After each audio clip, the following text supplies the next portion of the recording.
Cool. It's dropping it.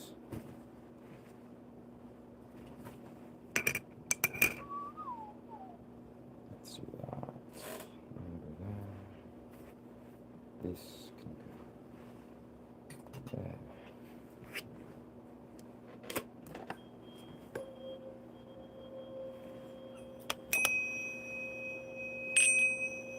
Hey, what's going on? What's going on, Phoenix?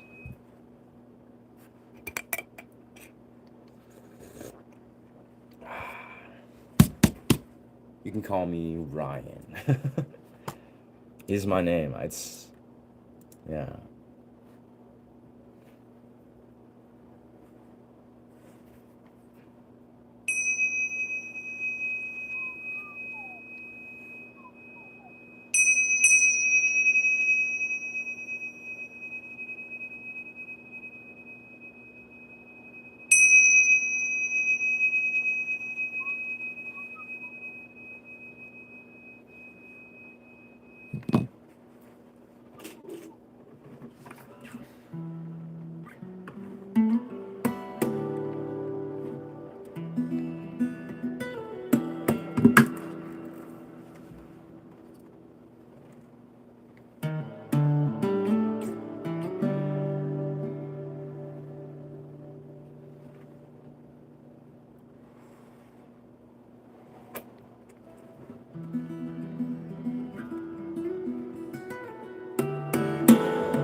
There we go. Let's master this volume a little bit.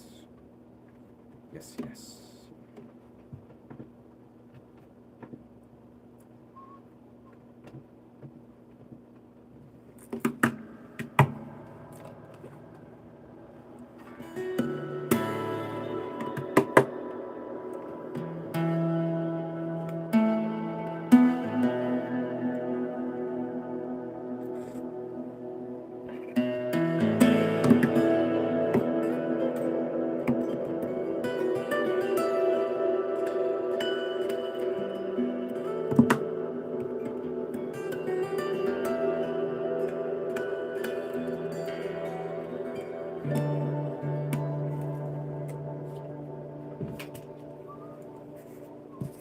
Let's see, organize this here.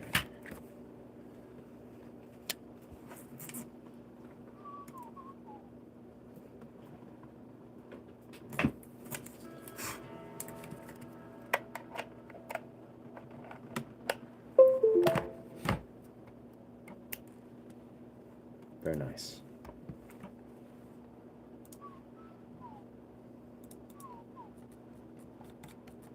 Let's find. Wow, everything's glitching out for some reason on Ableton. Yo. Wow, something's like frozen on Ableton. This is weird. What's happening here? Whoa. I think I'll just reopen Ableton.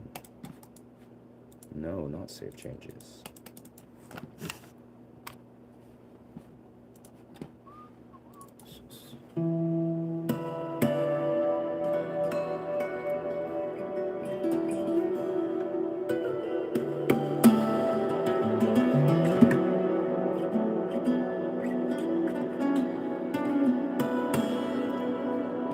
I'm just gonna experiment a bit with like synths being in the sort of major scale. Wow, what is going on here with Ableton? I guess everything closed? So weird. Yeah, I think I'm just gonna immediately just go to the forests. Just go rove. Because it's such a nice day to be outside. What happened to my setup here? Huh. Oh well, open recent setup.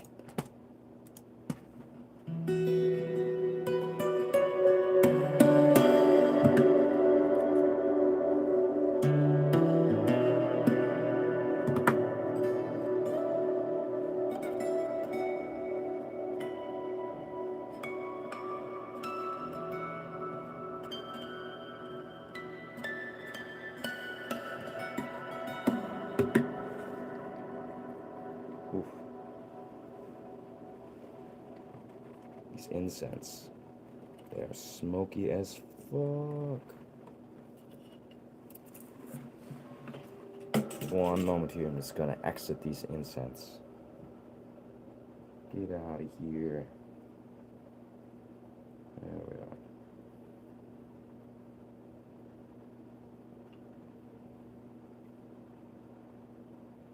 Just kind of let them burn out.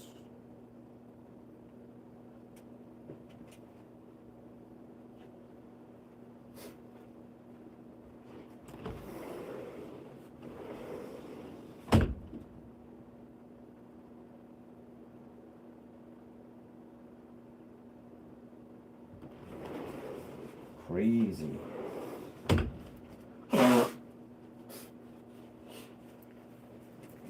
Yes, yes. What a wild world we live in, friends. What a wild world.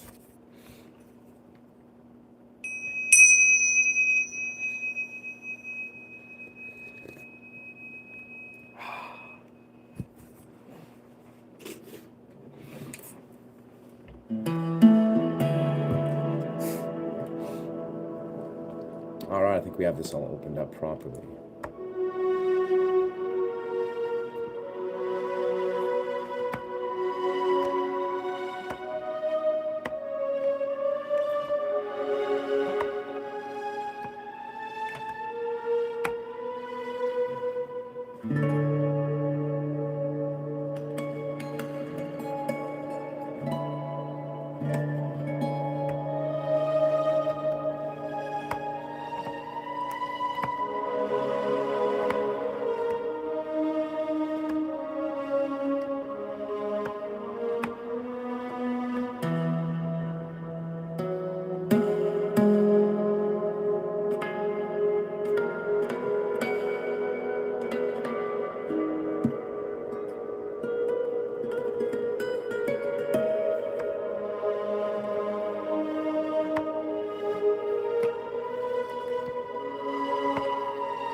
Gotta love key shifts.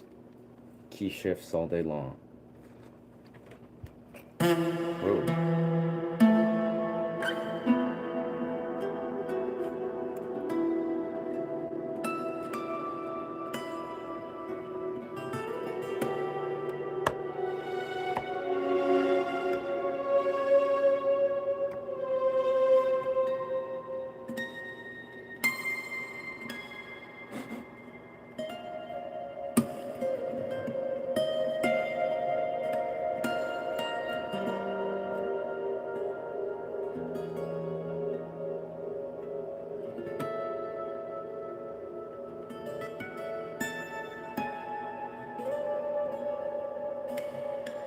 Key shifts can get so bizarre so fast.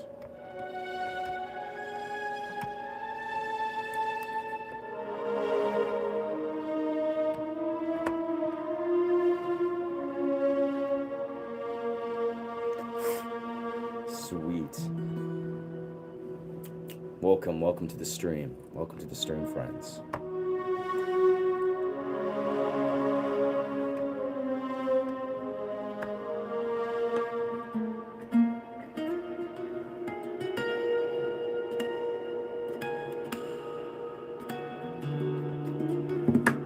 Sort of right now, I think I'm just intuitively navigating some interesting ways to key shift right here. It's working pretty well, I would say.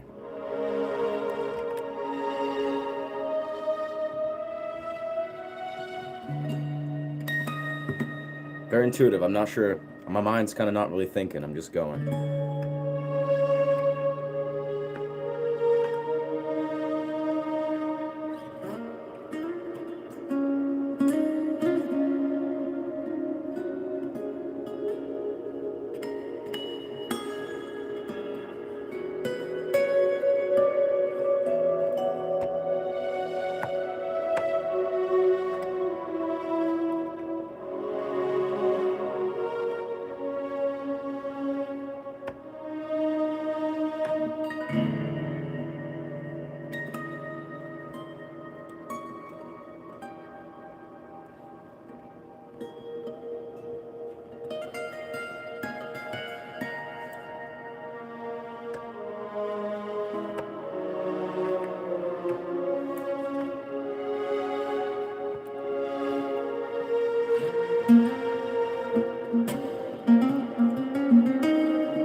Full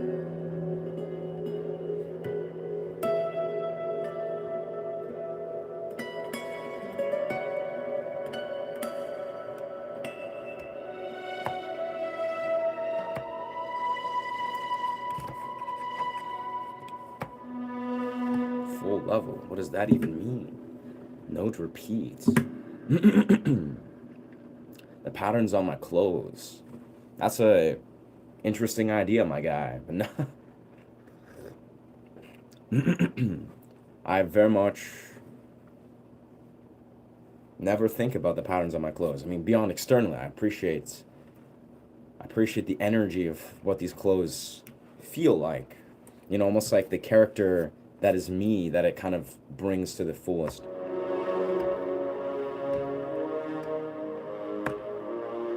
No, it's kind of funny. Like I was speaking a moment ago, I think, you know, you can play the music where you're very like intellectualized or very conscious of maybe the melodic sequences. Like there's like almost two parallels how you can play, or you can play very mindless, very intuitively, I guess, where it's like not intellectualized, where it's like instead of being like, okay, we'll play a chord into a chord and I'm like consciously key shifting. It's basically like you can just, and again, this is probably you have to be at a certain place musically where you understand music, but it's like I can just like think, okay, like not even gonna think about it. I'll just be like, and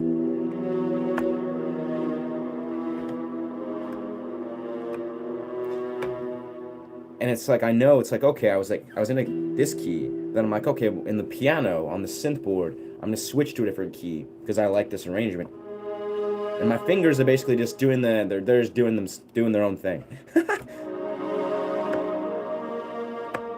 Like the mind is kind of present, but mostly it's the fingers. Yeah, it's like the fingers. I didn't know that was gonna happen. The mind just kind of just like had no clue, but the fingers they knew. They're just like we have an idea. It's very cool.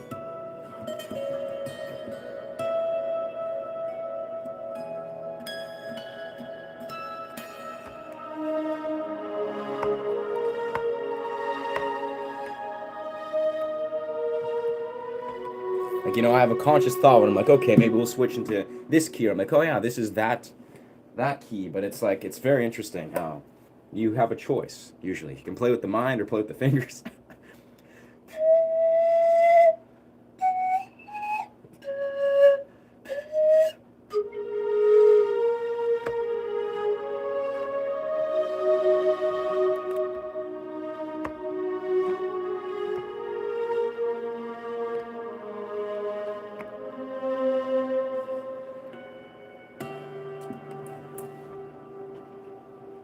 Stay away.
Sweet.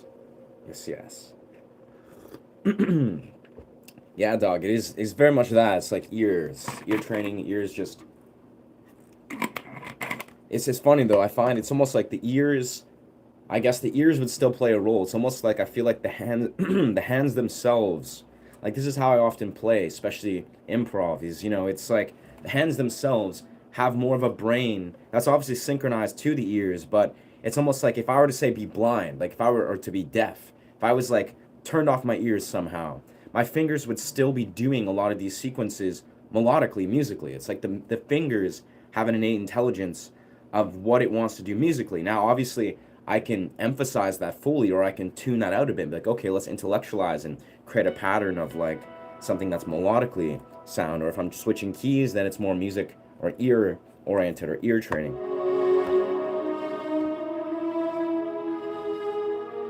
The fingers themselves, like if I'm playing piano or I'm playing guitar,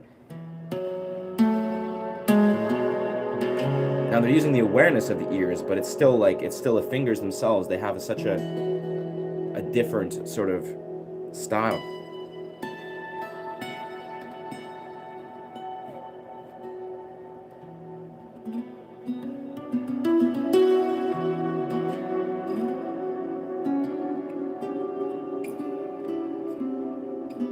It's very weird. Sometimes it works, sometimes it does not work. Usually it works though.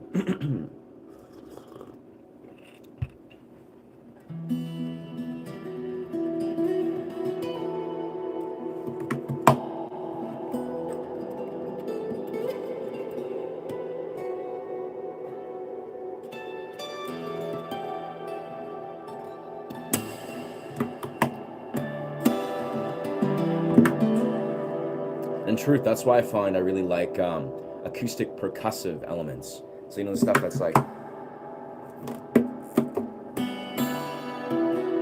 because that almost, it's so fluent, you know, it's operating so fast that it often, basically, for lack of a better word, bypasses the mind or the ear, where it's literally just like, that's right, it's kind of weird actually, it's in a strange sense, where it's like, if you're, you know, doing like,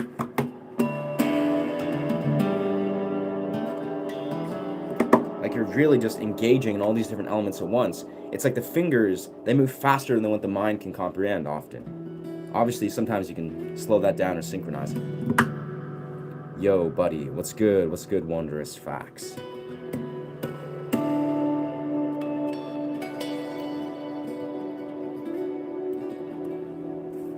What's that? Can you please dedicate a music, please, for my wife? That's a beautiful thought. I can do this, brother. Can absolutely do that. What's going on? Welcome, Melissa. Moving the sound through the elements, fingertips. It's wild. Like even just that thought of just the fingers. They speak to some degree, and then it's like almost like the more you desire to dial in, you know, the how much the fingers are playing a role in what you're playing versus maybe the ear versus maybe the mind. It's like you can do all. Like when I compose music, it's very oriented and it's a very intellectualized endeavor, like the songs that I've wrote recently. But anyways, let's write some music for the homie's wife.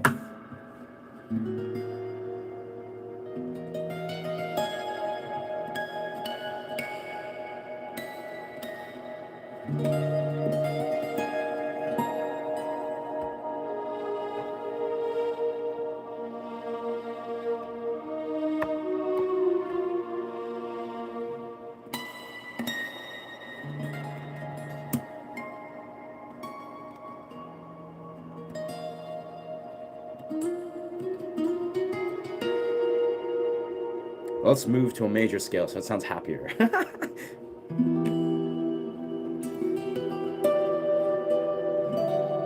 There we are, much happier.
Something like that.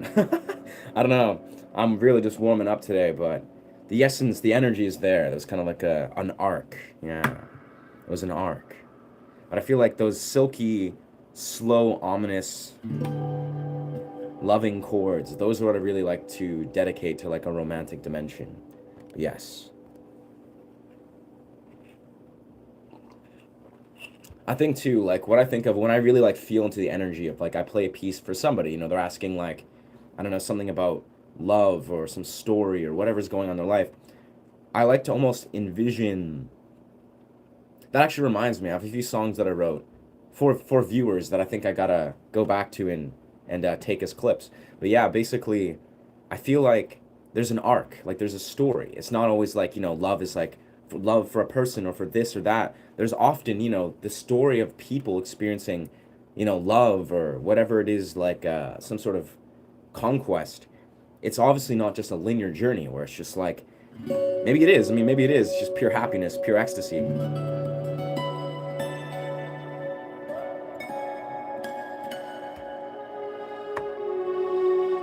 But in the end of it, usually, you know, we're humans, we're in the 3D. Often we go through turmoil, we go through, you know, indifference, we go through strife. That even if it's not like a conscious endeavor where it's just like, it's like, you know, you gotta appreciate the light. Or you gotta love the darkness to appreciate the light. Or something, embrace the darkness. Tristram. Interesting. A sonic sculpture. That's legendary, dog. I often invite people, at least I did when I was earlier on, to express what they see when they hear this music, what they visualize.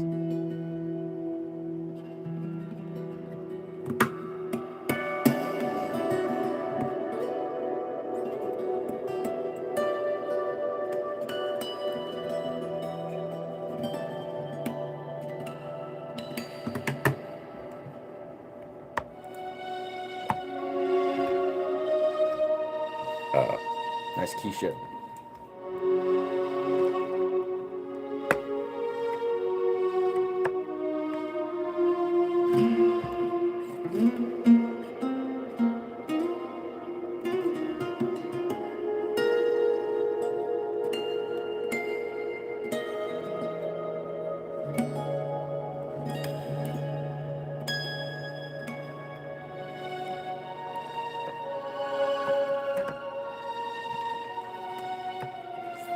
Wicked, wicked. Very cool. On work having lunch. Facts, yeah, that's cool. It's cool you're here, bro. Work lunch, I mean, yeah. Yeah. Work is trippy. I don't know, I find we need more money. Gotta get that money, bro. Here's to manifesting money. I think I'll be honest, in the world of money, like, you know, there's many different parallels, but I'm a deep believer that money is something that we deeply instill our belief system within. Almost like what I'm simply saying is on the deepest level. I mean, obviously, there's a lot of things that come down to just grinding, hard work, discipline, etc., etc. Core values as men, as humans. But I think honestly, money comes down to actually, in the deepest sense, what we internally believe that we are worth, what we deserve in this universe to receive.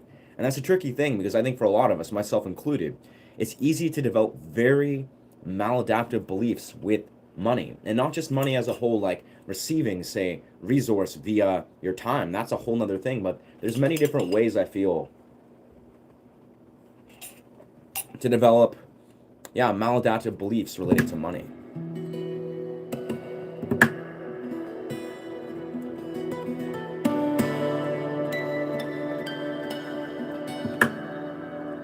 Yes, yes. The Jesus loaves. I don't know, Zachary. I'm not sure if you even understand what that means, bro. I mean, if we're gonna pretend that, you know, the entity Jesus, Christ consciousness, whatever, if that's your chosen belief system, right? He's not gonna, if you understand how like love energy works, you know, how unconditionally loving forces of the universe, like entities beyond, they're not gonna be like, are you worth it or not? It's all a reflection of what you actually internalize. I don't know. I think you're.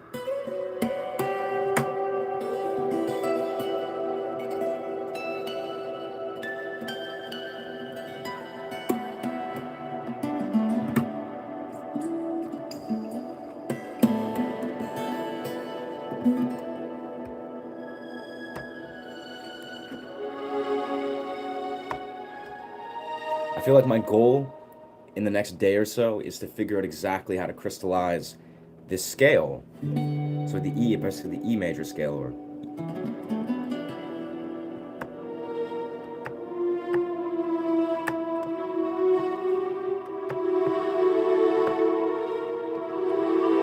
pretty easy. It's pretty easy in truth, but I want to zero in how to like improvise. So on the subject, where should a beginner start who actually currently own a guitar? I love that. I love that, brother. I mean, actively, I think it's quintessentially obvious in many rights. If you don't own a guitar, then yeah, the first place to start is really, and this, it seems obvious, but this is pivotal, is you gotta own a guitar. You gotta like go out and look at guitars. You gotta like because I really feel the most core thing, and this is maybe not like a common knowledge, but you have to form a relationship with an instrument. Like that's the thing, is it's like you're forming a relationship with a human being. Now, it's obviously very different because it's an inanimate object more or less, but the way that you develop your relationship or your connection with an instrument is very pivotal. So basically, if you find an instrument that you're like, oh, this looks cool, it's a beautiful color, it's very enticing to you, it's very attractive, like I like to pick this up, I enjoy how it feels, how it sounds. I think it's important to have an intentional relationship with your instrument. Now, that being said, this doesn't necessarily mean you have to take all the time in the world. Find whatever instrument resonates with you, because I feel this is the thing, as a dude that's been a musician, for a while now, when I'm talking about stuff like the pan flute, this instrument, the way this instrument found me, the way I've connected with this instrument is surely very intentional. It's a very like unorthodox thing that sort of entered my life that truly has like really greatly enhanced my life. And I feel like for an instrument like the pan flute, it's also very difficult to get into. It's like a very tricky instrument to get your diaphragm conditioned to have your airflow, to understand how to musically train your ear to play it. It's not an easy instrument. It takes literally like a year or two to actually even just like sound okay at it.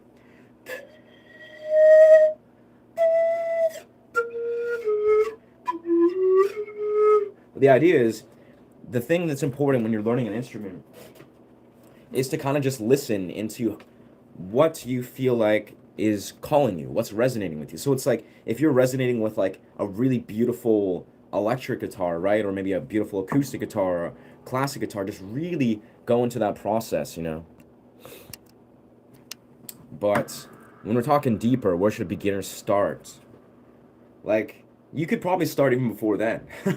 Before you own a guitar, start to listen deeply, brother. Like, listen to the riffs that you are drawn to. Like, if you really fuck with like a band or some type of bands or a musician or any sort of artist of any sort, let yourself listen deeply, particularly if you're gonna play guitar and be a guitarist. Listen to guitarists, listen to bands that have good guitar riffs, and really just appreciate musically what's going on. Like that's a core thing. I talk about this with a lot of different creative disciplines, but a core thing of actually becoming a creative or whatever is just basically appreciating the art form. So literally just taking conscious periods.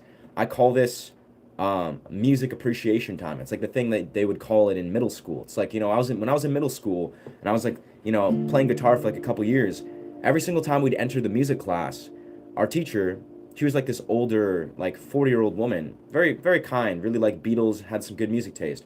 But she would basically be like, all right, everyone, before we even start the class, everyone would sit down for 10 minutes and she'd play like the Beatles or something, usually the Beatles. And we'd basically have music appreciation time. And I really feel it's the same thing with every creative discipline. There's like, if you want to learn dance, I think there's nothing more powerful than to just like watch dance battles, like tutting. I'm into tutting. So it's like when you go online and search tutting dance battles, some of the most extraordinary things pop up. And there's honestly nothing more valuable as a creative to literally just appreciate the community, like just appreciate what's out there. Do different scales, access different dimensions. I like that. I like that take. I agree, brother. Can you play Iris by GGG? Honestly, brother, not sure what that is. Kind of curious what GGD is, for the sake of curiosity. But I've never heard that song ever, truthfully. Well, that's what I love, is like, you're 100% right. It's like, even what we're doing right here, right? I'm improvising in the key of like E, where I'm just like, that's like a very particular energy, right?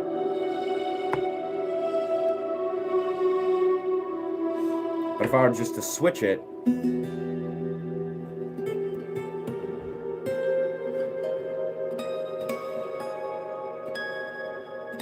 it's very different energy, right?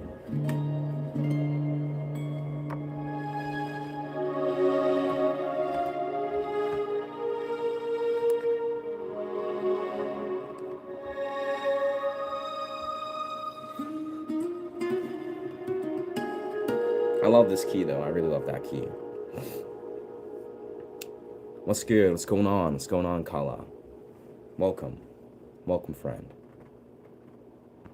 Yeah, it's interesting.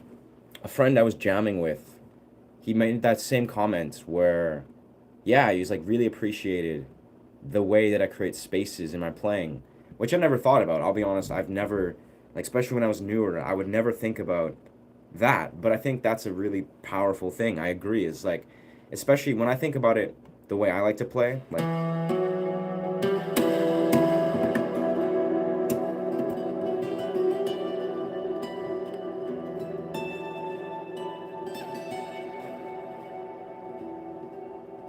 it's very easy to jam with. Is actually like a lot of it. If you were to, or even further, if I were to play this guitar riff, loop it, pick up my electric guitar, I could easily, like very easily, be like,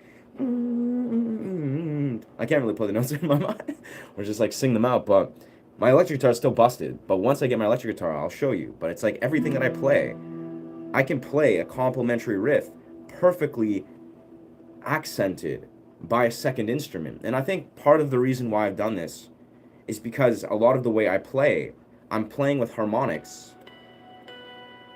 Or at least when I was newer, I was orienting in my mind compositions that use harmonics.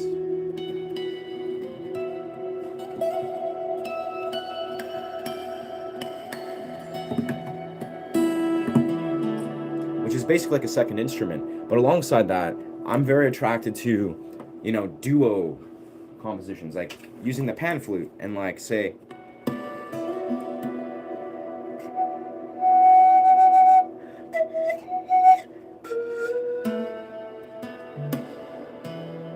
so it's like I often just like unconsciously and consciously, I'm sure to some degree, I like to create space because it's like it allows other people, if they were jamming with me, or myself to jam with myself, if I'm doing layers of other instruments, to just flow through.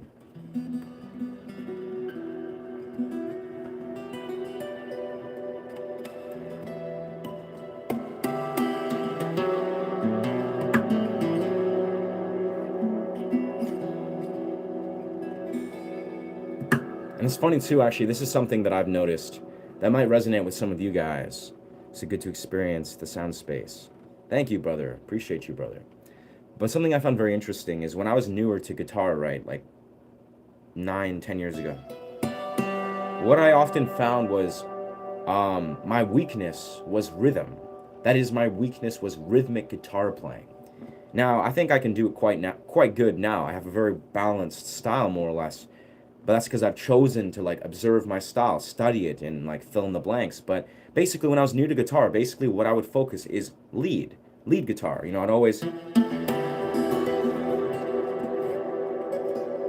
always like soloing and creating solos. But I noticed where my weakness lied was, yeah, just simply engaging in rhythms.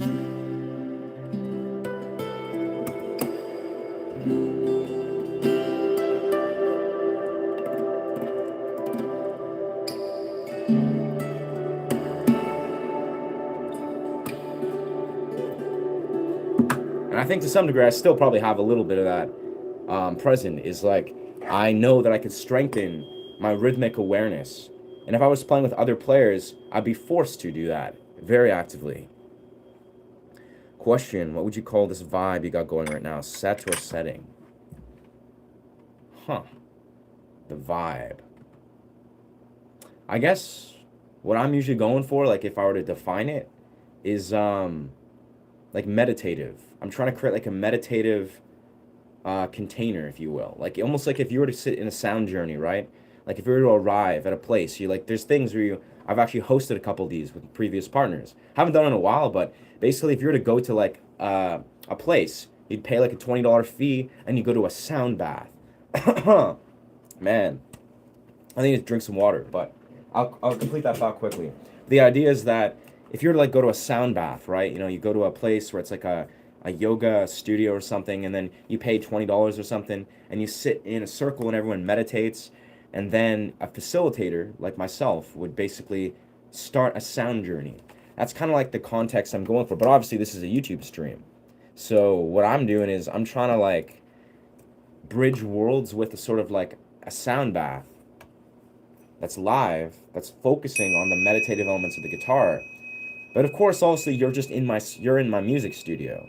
So we're just like the real vibe that's going on here is you're just chilling in my studio, and I'm just playing improvised music. Like that's kind of what's going on. It's like you're in my studio, and you're watching me basically create music and improvise music on the fly. That's what we're kind of going for. And the reason why I'm doing that is because also I'm trying to kind of show you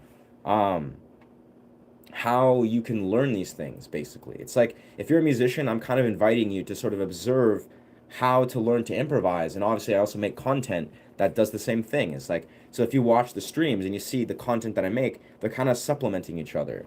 That's the kind of idea. Then obviously, you don't have to be a musician to gain value from that. But yeah, I'm going to grab some water right quick. Just one sec.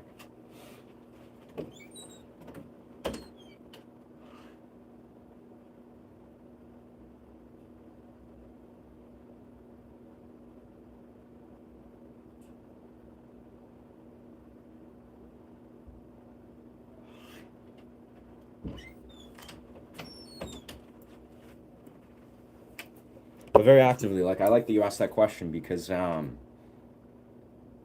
this is also YouTube. This is a YouTube stream, and the other sort of the other part that I'm orienting is this is me trying to showcase a particular style of stream, or maybe even just innovate one. I don't really know exactly how other live streams are, but it's like, you know, this is a YouTube space. So I'm trying to almost embody what I feel is my style of creating a improvised stream. Because that's the kind of core theme you might notice with this channel is everything is centering around improv. You know, improvised live streams, improvised content, improvised music. It's like I'm basically trying to like unconsciously promote the life-changing elements of improv, of improvisation. You know, because you know, for some of you, you know, maybe you're actors, maybe you're musicians, maybe you're none of these things. You might be just an observer of what improv is. But the idea is, I have a strong belief that yeah, questions of that. So time for the resonance to develop. Yeah, that's the thing, bro. You hit the nail on the head. Is resonance patterns are obviously everything in music, but also the universe. Like these vibrations, these sounds, they are programming, they're tuning us everywhere. Like the sound, if I'm making a sound here, the way I'm speaking in my voice, these are all resonance patterns. Everything. It's all vibrations and resonance patterns, right? And whether you're conscious of it or not, right, you're absorbing resonance patterns everywhere. Like that's the thing is we're in a modern city, you're going through a city, you know, people, this, that, sounds around you, you know, maybe the music you're listening to, you're absorbing resonance patterns nonstop. So part of the intention with this channel is basically to allow you to consciously introduce a different resonance pattern. You know, be it if it's like the music that I'm creating, or maybe the words I'm saying or whatever. It's like, it's basically introducing a conscious awareness to what resonance patterns are. And that's the same thing what a sound journey or sound bath is also trying to do. Like you absorb a sound bath because it's somatically tuning you. Like if you're tuning a guitar, you're tuning your body to different resonance patterns. Yeah.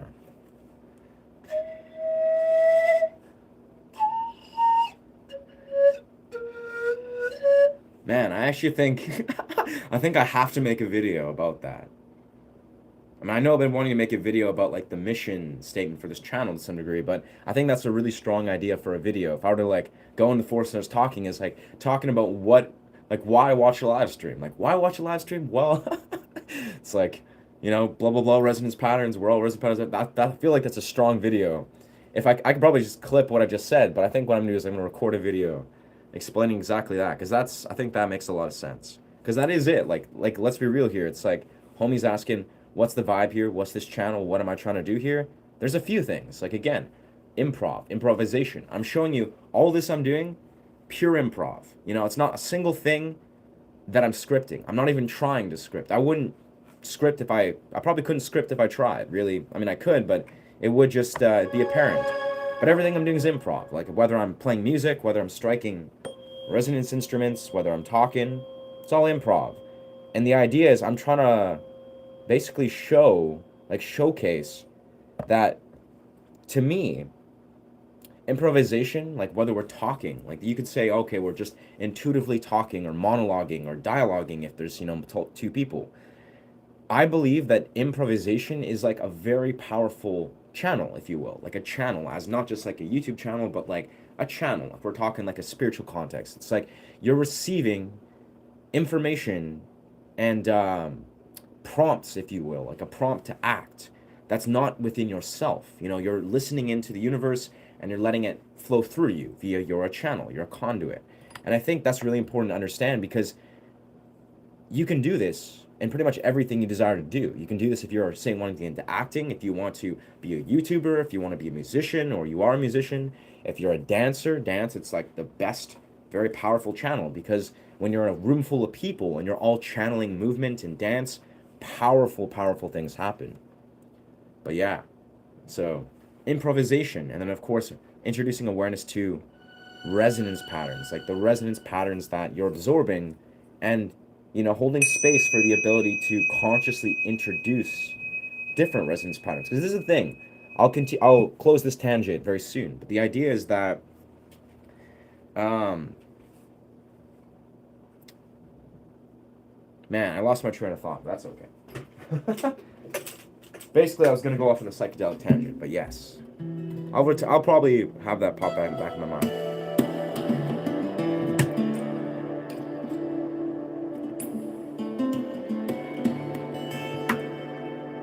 Resonance patterns.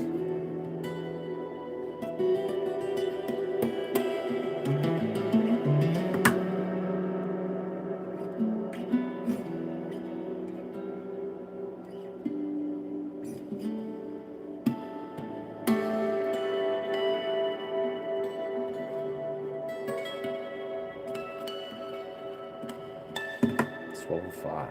I think I'm gonna grab a little bit more cacao to increase my brain function. No, but yeah, I believe in light doses of cacao. Let me quickly get some cacao. It'll be like 30 seconds.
Yes. Man, I feel like there's gotta be like an easy way to capture clips. You know, capture clips from via streams. All right, Tate. Whoa. Yes, sir.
For the life of me, I have no idea why I forgot my train of thought about resonance patterns. I honestly, I mean, what I was talking about, I really, really enjoyed, really advocate. I think it's powerful stuff. But I think there was another piece of that. There was another stream of thought that arose that for some reason I just forgot.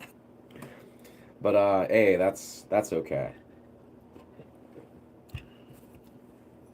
The mind is the way the mind is. Plus, I haven't done my daily run in cold plunge or anything like that. So I feel like surely we can wake up more. I think after this cacao, I'll probably go for a run, or not a run, a walk. Go into the forest, basically. Mount my guitar, or mount this camera on my guitar, and yes, go for this walk.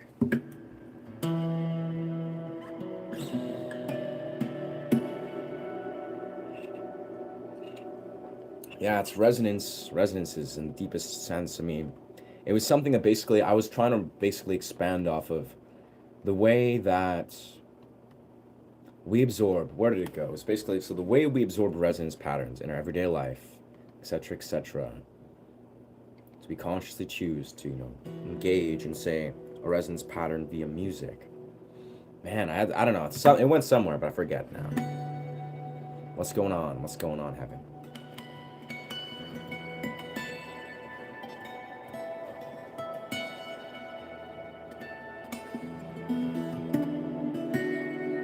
Yes, sir. It's just about high time, I would say. I am great. Yeah, truthfully, a little bit sleepy, but I've been like orienting my sleep a little differently, just using more natural sleep. I've been using ashwagandha every once in a while, and I'm finding myself stray away from using ashwagandha because it kind of boosts my dopamine to not use it.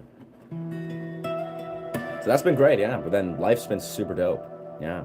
I've been like kind of like going deep in the process of like trying to like record the music that I've written recently, but also I don't know, trying to like find the balance. I'm trying to like strategize, like, man, how can I really like hit this 1,000 subscribers? It's like it's on my mind so much. I don't know. I'm confident I'll make this. I have an idea how I can do this easily, but yeah.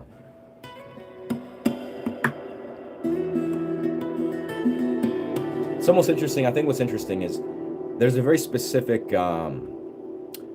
role in doing live streams when you're, say, trying to, orient or trying to hit a goal. You're like, all right, maybe I'll push it to a certain amount of subscribers, versus if your mind is like, okay, I'm at peace with, I don't need subscribers, and I'm going to do this even if there's not many people watching. There's a very specific role of what you can basically gain, what you can do and benefit from when you're not trying to, say, perform a stream or make a stream, go to a certain place. It's basically like you have more freedom to be experimental, to do very specific things, and that's where my mind's been kind of at. Tacos sounds incredible. Yeah.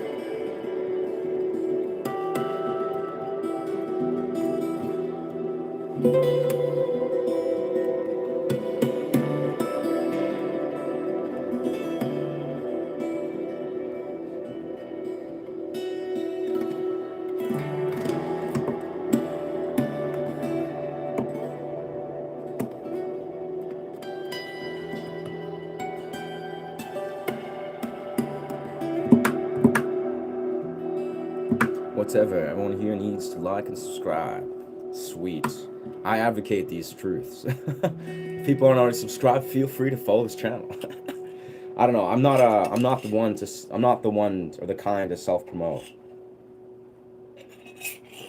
Basically ever, except for at the very end of my stream. That's usually what I do. Is at the very end, I'm like, hey, if this resonates, feel free to follow the channel. But that may be the key. I feel like that might be a huge part of it. Is like consciously interjecting the idea, planting the idea of like, oh, word, you can subscribe. It's a thing, so might as well do it.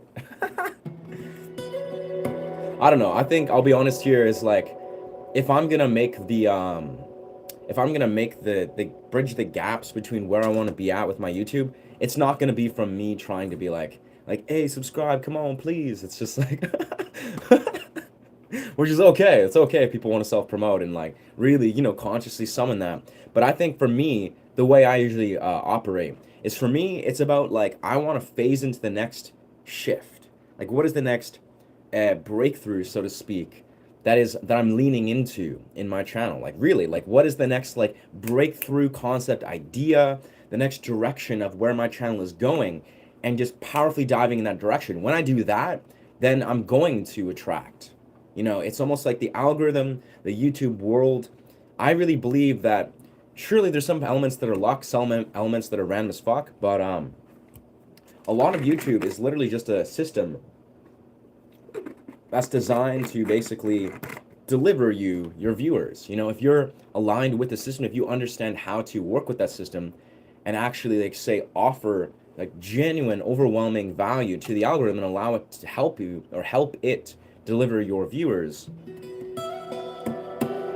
then it will be so. Like, I don't think it's kind of like YouTube is just trying to like, throw salt at YouTubers or creators. I really don't believe that's the case. I mean, obviously the algorithm can be confusing, but I think it's something to be studied. It's something to be observed.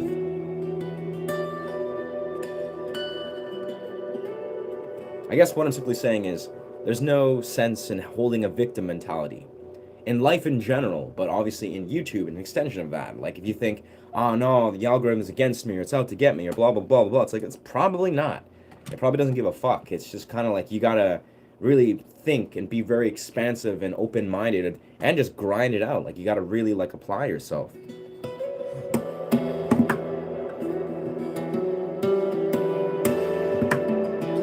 Anyways, I think what I'm saying is, I'm just going to keep on doubling down and finding the next path that I can boldly dive into. And I strongly believe it's the same thing I've done since I created this channel. Literally from the very start, I've promoted this channel purposely as little as humanly possible. I don't promote it to my friends. I don't promote it to my family. I don't promote it to basically anybody. I'm purposely trying to understand the YouTube system and algorithm to generate my audience organically. Like, that's the key.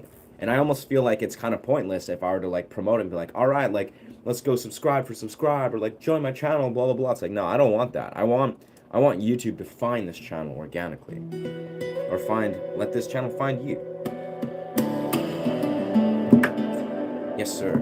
Anyways, let's go. Let's unplug and go to the outside world because it's a beautiful world out there. Gotta find the perfect way to sort of orient this. Hello. Now I've been trying to figure out the exact perfect way to sort of like have my mounted thing hanging out, but let's see how this goes. I think I figured it out. I really think I have. So pop it here. I'll do some shit like this. It's in there.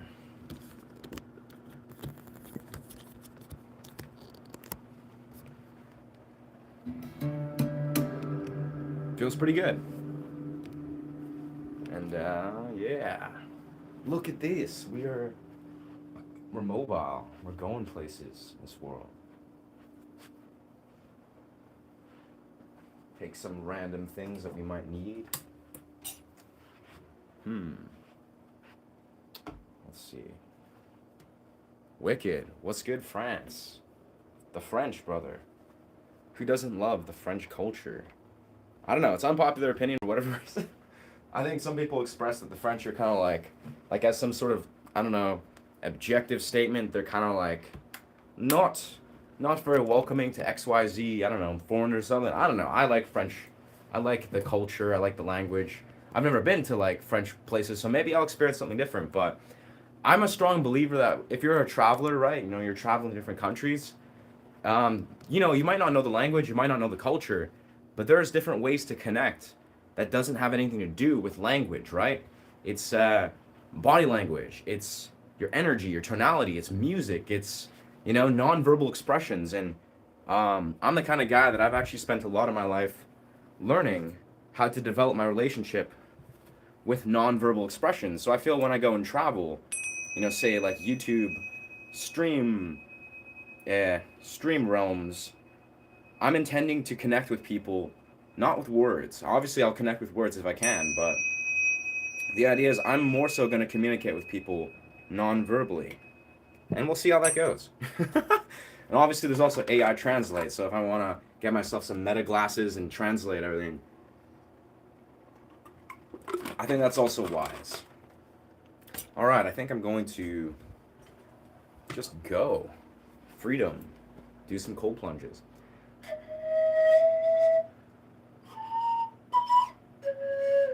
Yeah, I'll definitely just bring my pamphlet. Might as well.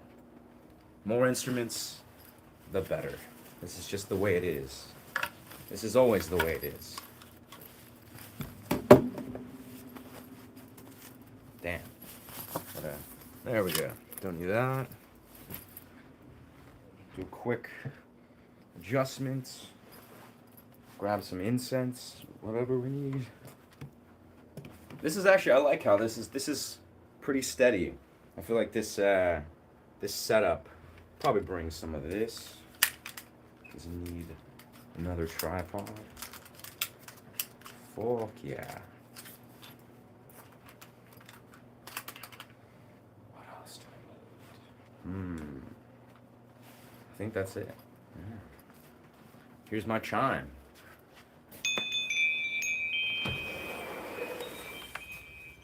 Whoa. What happened here? Oh, there's gardeners and landscapers out. Crazy. Let's get the fuck out of here.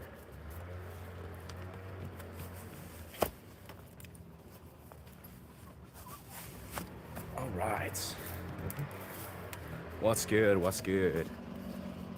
A meal. I can sort of see. All right, gardeners are in the direction, so we can escape the noise pollution. Sweet. Shout out landscapers. They're doing great, working hard. Make sure this is nice and secure.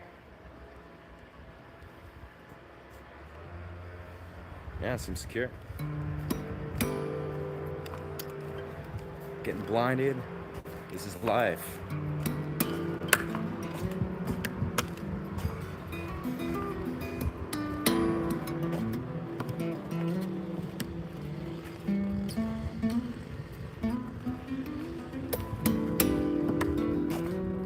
Let's flip around. Let's show some view. It's the beautiful mountain. What is good? We're on Coquitlam, British Columbia, with a guitar. We're just here, walking through this place. Let's maybe tighten this a little bit. No, it's okay. That should be good. There we are. Yeah, we're just going, man. We're in Coquitlam, going to the forests as per usual. Yeah. Might go to an alternate forest because there's lots of forests around here. That being said, the one has a nice river, so you know, that's the move, I feel.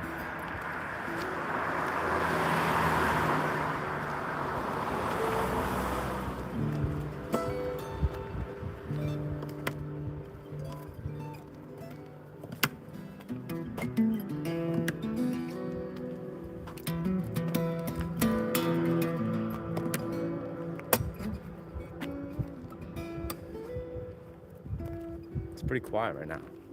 It's amazing. Perfect time of day to be streaming.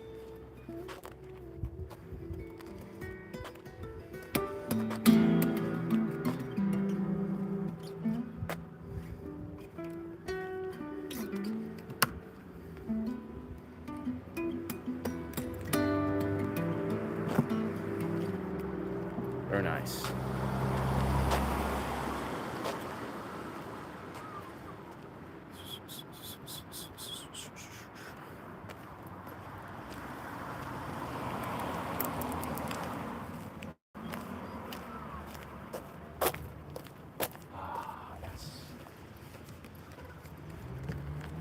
Gotta find a way to secure this a little bit more.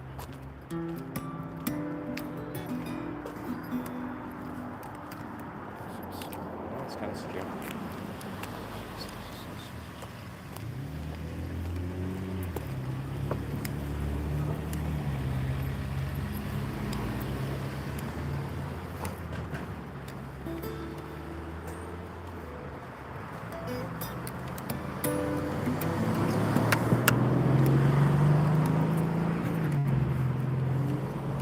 Some people just don't give a fuck about this intersection, it seems.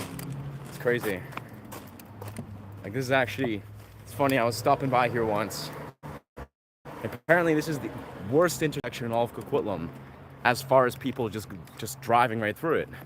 Because it's like a relatively remote neighborhood, but so many people would just like drive right through without stopping. It's weird.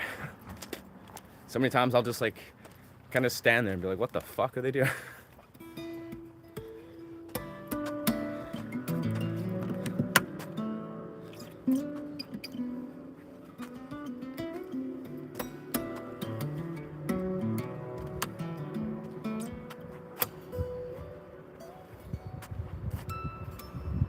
Very nice. I think what we're gonna do is we're gonna go into the forest, probably just hang out for a bit, play guitar, and work on some shorts. Yeah, probably create some videos and just kind of create some tutorials about slap harmonics and pinch harmonics. That's the kind of idea. Yeah.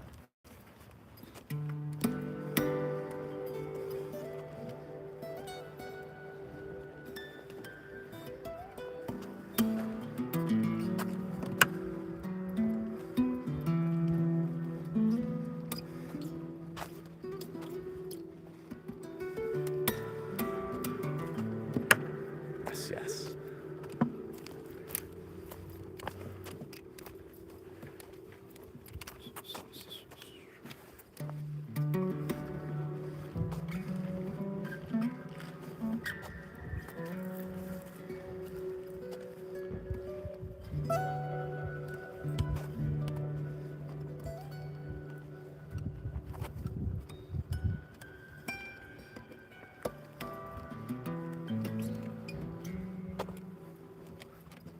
We went a little bit out of tune here.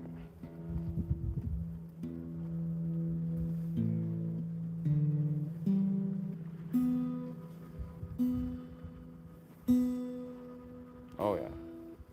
There we go. back in tune.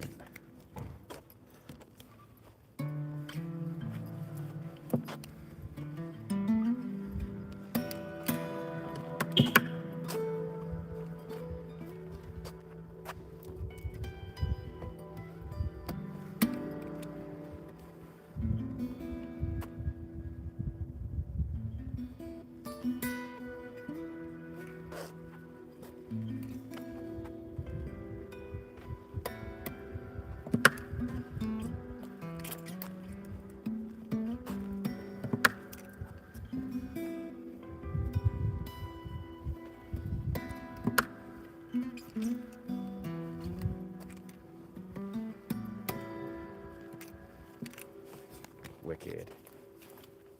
All right, we're just about to enter the entrance to the forest. Yes, yes. I find it's interesting for a lot of these kind of YouTube shenanigans, like, you know, in this early phase where I'm kind of just, randomly streaming and sort of throwing different darts at different boards, you know, it feels very experimental. It feels like, yeah, very explorative. But I feel like the more I envision what I desire to do with YouTube, a lot of it is just like I want to create very concrete, you know, very intentional videos. Like I'd love to just create videos that are very intelligently created. Ones that, you know, are just like maybe like conversations with people, you know, engaging with either friends or strangers that just have a lot of depth to them, you know, not just about sort of like a random occurrence of events. I mean, that's cool too, you know, improvised sort of videos, but I feel like there's so much more, there's so much a deeper context that I can achieve in these videos, and almost like a more refined, polished feel. Yeah, I feel very soon. And a part of it too, like I think a lot of successful YouTube videos literally just comes down to planning things out. You know, say doing challenges or types of things where you're basically creating successions and progressions of things, you know? Whether it's like, as I'm doing, like, I'm on day 33 of my cold plunges, you know, if I were to, like, say, capture my thoughts, like really go deep in normalizing the means of capturing my thoughts every single day of how my narratives changed, how my mentality changed, how certain things really changed every single day, catalog that, bring that together. That's a strong video, right? You know, I think the key to successful long format YouTube really does come down to that. And it's a thing that I'm trying to learn and exercise. But it's like, I really think that's the key. It's days, if not weeks, of small little, you know, blips of perspective that all weave together. Because that's the thing, is like, I think that's the thing that's most interesting in the human experience. If we're talking about YouTube and content creation, is people's perspectives, they change, right? They fluctuate. You know, we all have different emotions, different thoughts that sort of change and they evolve. And I think what's most interesting about capturing a video often is like the way that our mind develops and changes over a course of days, if not weeks. And I think that perspective, we're talking about like, you know, someone developing discipline or training or doing disciplined activities, that's a very valuable perspective. So I think I'm going to tap into that more. Like, say, you know, if we're going to make a video about guitar, I think, you know, if I'm talking about things that are new to me, things that I'm learning very actively about maybe the process of being a YouTuber, the process of teaching guitar as a YouTuber, and I go in depth about like every single day, I'm commenting on very specific things with intentional ideas, like projects, and I bring all these thoughts together in one video talking about like a week's worth of different perspective shifting. That would be extraordinary. I think that'd be very interesting. It's something I would click on. It's something that I would see, you know, genuine value within. Anyways.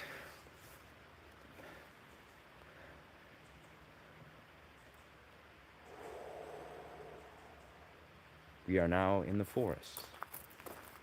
Many different pathways here.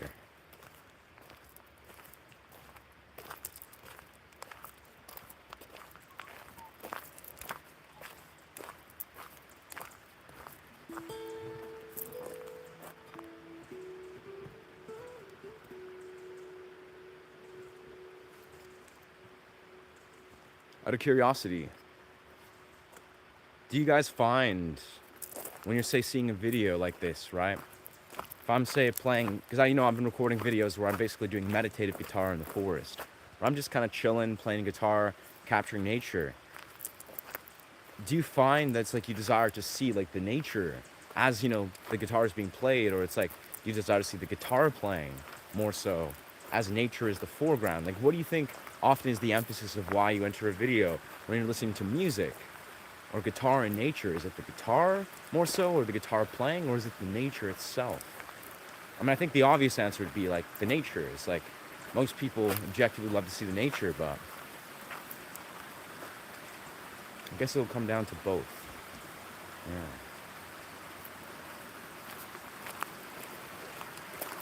This is actually the exact stream that I captured for my recent video. This beautiful shot right here. This legend.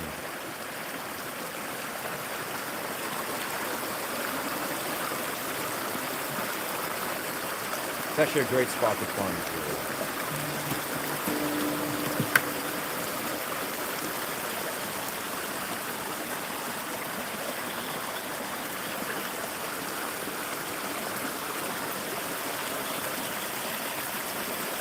Just in the living room.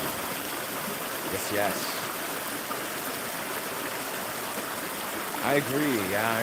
Yeah, that's the key. Is like I was genuinely, the last couple days, I felt like all I wanted to do is just like turn on the stream and then just disappear into the forest, because I'm just blessed to have this. So it's like, here we are. It's funny, like the forest is a place where I just come to, experience silence, just sit in nature, think, reflect. So I think that's what's such an interesting element, is like, and a great place to just breathe and meditate. So here we are on a stream, just thinking and reflecting together in the nature. Yeah, super dope. Wow. Gonna find a nice sort of stream of sunny patch. The water gets too loud when you get close. I agree, yes. The water's wonderful, but it definitely picks up on the mic very, very actively. And definitely, it's like it plays out in the background. If I'm like at the perfect place, and the water's still there, but it's in the background.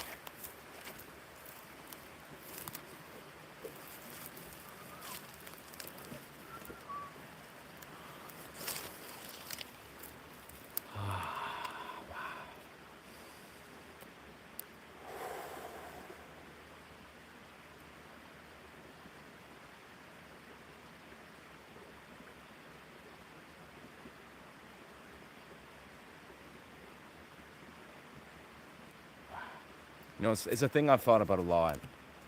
This is a good balance, I would say. Yeah, the force is calling us. Absolutely, brother. It's always, that's the thing. That's kind of part of my intention with the stream, especially when I go in the forest. It's like reminding you, the force is here. It misses you, so to speak. It's like the forest, it desires to be engaged. Like, we are the forest. We are nature. We need this. Like, on the deepest degree. It's not even like, yeah. It's interesting, though. It's a thing I think about a lot, especially when I was new to being a YouTuber, right? Like, really new. Is,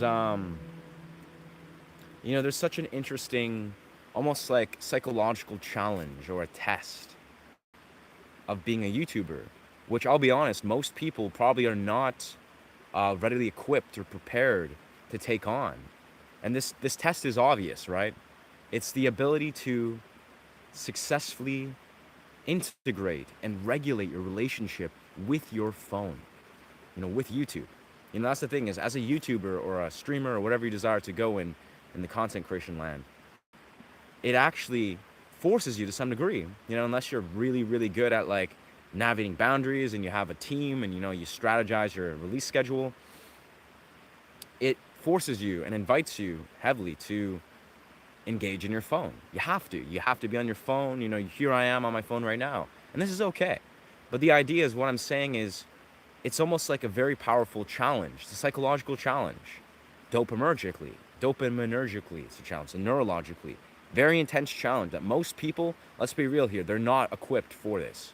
I myself, for periods of my life, hell, in many rights of my life, I'm very much not fully equipped to be like, you know what, is this harmonious? Is this balanced? Is this something that I'm creating a truly harmonious relationship with? So it's interesting that I think for a lot of us, if you desire to be a YouTuber, if you have any desire in your life, be like, hey, I'd love to be a content creator. I'd love to create this as my job, and etc., etc. Wonderful. Like, that's a amazing intention. Welcome to 2026. Anyone can, and really most people should, I think, to some degree, create a passive income via content creation. But the key is, you have to also be very honest with yourself of your ability to regulate and integrate your relationship with your phone, with technology as a whole. If you don't, it will ruin your life. Like, it will destroy you. Like, without a shadow of a doubt. Like, if you're not harmonious and you're not aware of the patterns of the dopaminergic siphoning and patterning that's present here, like, if you're not really thinking about these things and really conscious to create a healthy relationship with your phone, with YouTube, with content creation land, it will destroy you. It'll destroy your brain, destroy your focus. You will not succeed, unfortunately.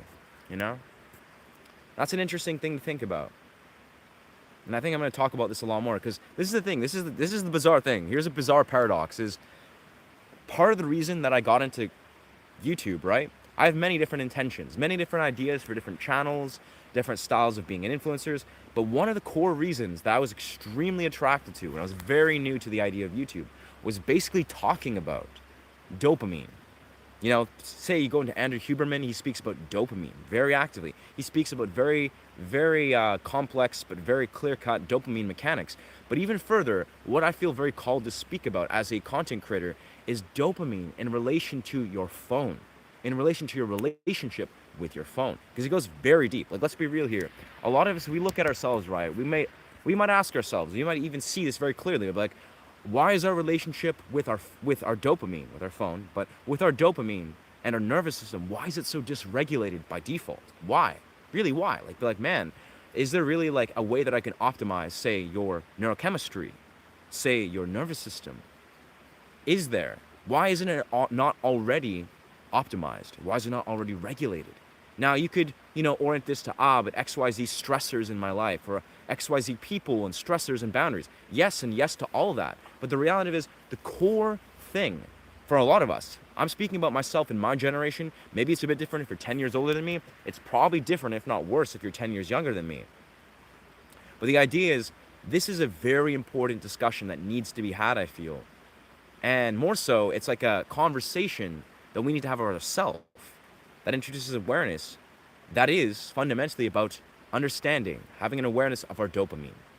Whether we're talking about just broad levels of addiction, if you're addicted to, say, your phone, you're addicted to technological loops, you're addicted to whatever your addiction is, chemically, this, that, the other thing, who knows what it is. There are a million different things to be addicted to. But the reality is, the phone, I think, is genuinely a foundational advice that is teaching your brain how to program and be hardwired in relation to how you experience dopamine. Basically, you are setting the foundation and the tone for how you experience all these other forms of dopamine from the relationships that you're consistently either confirming or disconfirming, or unconfirming, I guess. And it's going to be pivotally set with how you're engaging with your phone. Like, this is the fucked up reality. It's like, your phone is quintessentially one of the most frequent things that you're going to be engaging with, for most of us. For some of us, maybe fortunately it's not the case. But modern 2026, a lot of us, we are engaging with our phones all the time. Just every day for X amount of time. Hopefully it's less, sometimes it's more. But the idea is the way you're forming your relationship with your phone. The way you're unconsciously. This is the thing I think about a lot in relation to like dopamine mechanics and social media and etc. is, think about this. If, say, you're going through Facebook, if you use it, Instagram, if you use it, or whatever your chosen social media platform is, when you're like you're scrolling through it, maybe you're coming across memes or talks or arguments or articles of news or whatever, right? You're forming a relationship. You're consciously forming or unconsciously a belief system. Your mind is absorbing basically what is going on. It's absorbing the raw materia, and you're creating, a release of brain chemicals from what you're seeing. You're absorbing this, right? And to the degree that you're conscious of this or not, this is going to radically change how you perceive the world, how you perceive yourself, how your nervous system perceives yourself in the world. And these are very important things. But anyways, this is back to the music, because this is a music channel. We're in nature. But anyways, the long story short was that tangent was basically me expressing that I feel very called to return to talk about dopamine on this channel. Like, if I'm just making shorts where I'm just like blah, blah, blah, talking about dopamine and having a relationship with your phone, because again, I think what's important to recognize is a lot of us, maybe some of my viewers, maybe some of you that have an idea to be like, man, I want to become a creator one day. And that's great, right? There's a lot of very important things to understand far before you create a channel and be like, hey, let's be a YouTuber, or let's try this. Let's try our luck at this YouTube, realm. There is a genuine process of trying to basically balance your relationship with your phone that is actually far more important than just being a content creator, than just being on YouTube. It's almost like if you can be a content creator, but say you're neglecting your health, you're neglecting your dopamine health and your psychological health, then there's obviously no reason, or there's no real deeper intention of being a creator. Basically, you're bound to fail if you're not honoring your mental health, your body, your dopaminergic health, dopaminergic. So these are important things, I would say. Yeah. Phones suck, but phones are neutral entities. It's our brains that have been programmed and manipulated by larger, entities, or I guess governing dominator cultures. That's what's really sucks. Like, it's a philosophical piece of it. But anyways, back to the phones. Back to the forest and the music.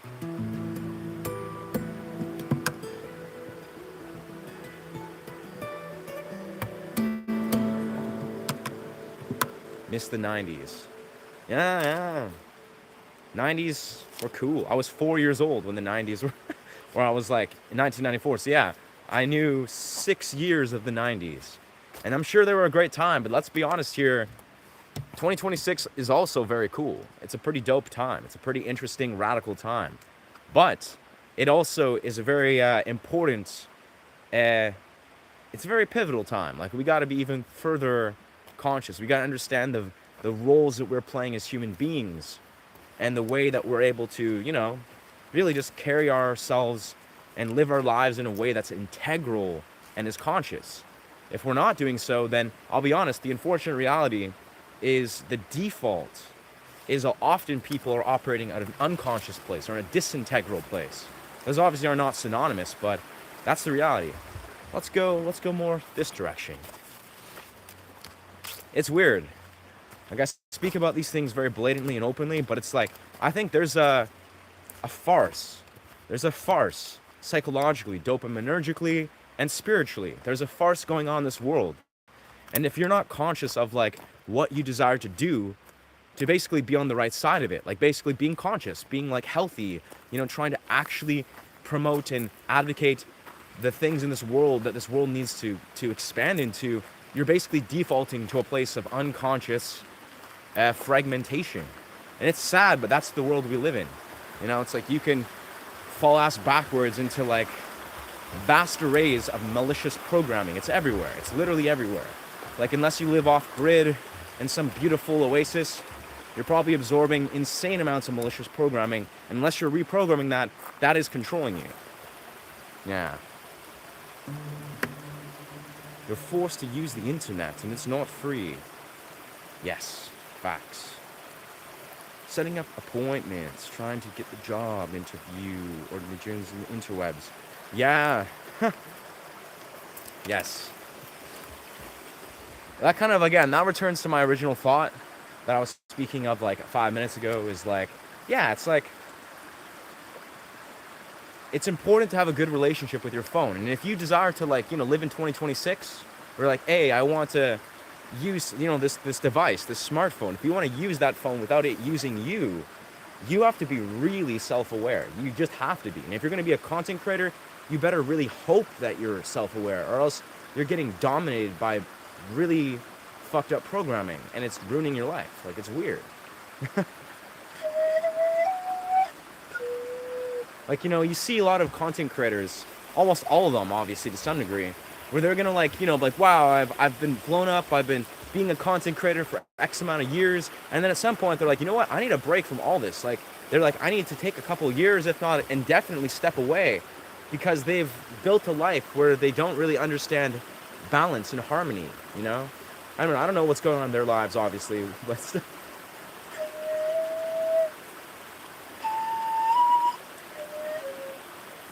that angle is a little bit off, a little bit off.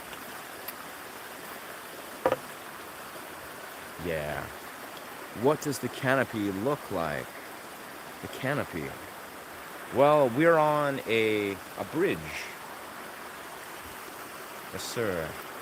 This is the bridge.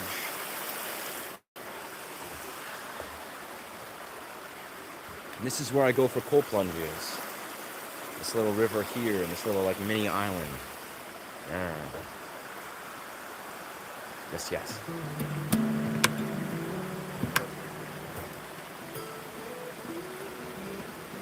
It's kind of weird. Like, this is a strange tangent, but I mean, it actually makes sense. If you know, you know, right? I'll be honest. A lot of things I'm talking about, like feeling fragmented, feeling disconnected, being dopaminergically siphoned, blah blah blah, all these things, like the modern context. Strangely enough, I'll be honest here. The key to penetrating a lot of this conditioning, at least in my experience, is dancing. It's kind of strange. Like, you probably wouldn't think that I'm going to say that, but literally, this is in my experience, like in my very lengthy experience of learning to, like, reprogram my mind, my dopamine, my nervous system. In my experience, and I'm a avid member of the dance community. It is dancing. Like, it's strange. Like, the reason why a lot of us are addicted to our phones, right, is because we are disconnected from a fellow human being. It's the separation, you know. We feel a longing to connect, to be intimate on any level to people. And when you enter, say, a place like a dance community, like when you go out into the real world and you're dancing, you're connecting, you're meeting people, this is actually directly addressing the maladaptive programming that you're looping in your brain of being like, oh, I gotta go on social media, or I gotta go on this app and blah blah blah blah blah and find people. But it's like, if you're actually experiencing people in the real world, you're meeting real people, real time, that are like your people that you really love to be around, and you're dancing, you're connecting, you're laughing, you're having fun, listening to amazing music. That changes your brain, changes your nervous system, which changes your life. So strangely enough, like, it's not all doom and gloom. The answer is probably right in front of your eyes if you're bold enough to step into the real world. But yeah, in my experience, it literally is that simple. Just gotta go out and dance, gotta go meet people in the real world. Gotta realize that, there are human beings out there, and they're extraordinary, they're beautiful, they're just extravagant human beings. And yeah, and then the programming just falls apart by itself. It's like, why would you want to pick up a phone and try to, you know, loop into a spiral of social media or phone use when you're like, man, there's actually a big ass world out there that is so dope that you just want to be a part of. And it's just like, it breaks the programming, it stops it head on its tracks.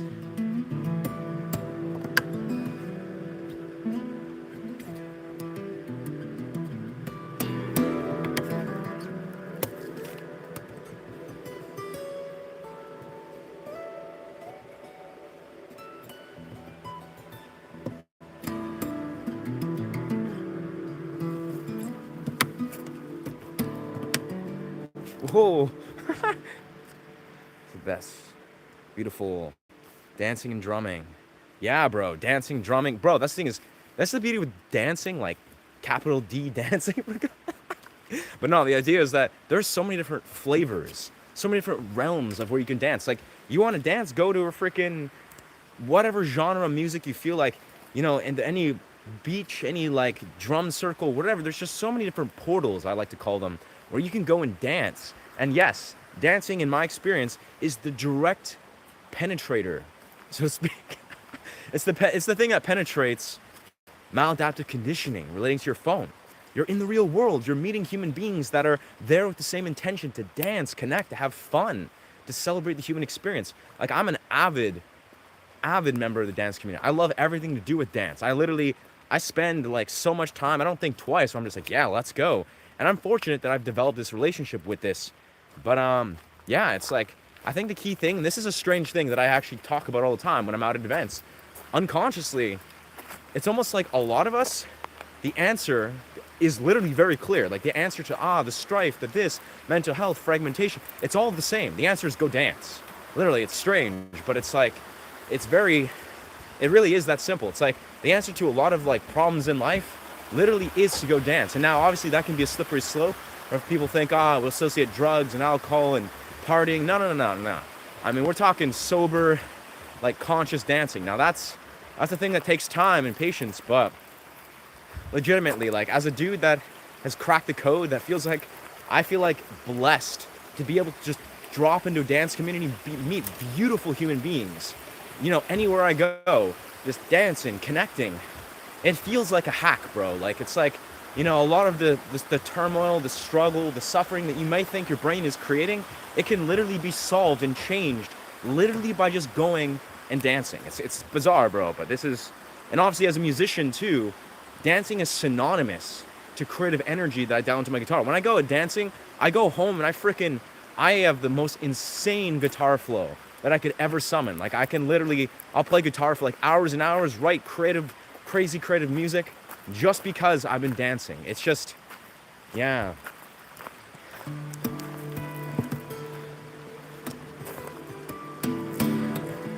And of course, it goes without saying, I mean, it's like in the last like multiple years, I've met every single intimate partner I've had. Like every single beautiful angel that I've had in my life has been from dancing. Among that, like just human beings that I sit there and just connect with in all these multi-dimensional levels. Like, you know, people act like it's like, oh man, the dating scene, this, that, the other. They have this like weird paralysis of understanding the opposite sex and feminine energy. But brother, it's like, you just got to get on the dance floor. You just got to get into your body. You just got to like have fun, like have so much fun and joy that you become a gravitational orbit, right? I don't know. This is like, I'm just laying down all these concepts, but it's cold hard facts, brother. Like I speak of this to people in real life all the time, but it's like the key in many rights is literally just to dance. Go find the portals, dance, have fun. That is life changing.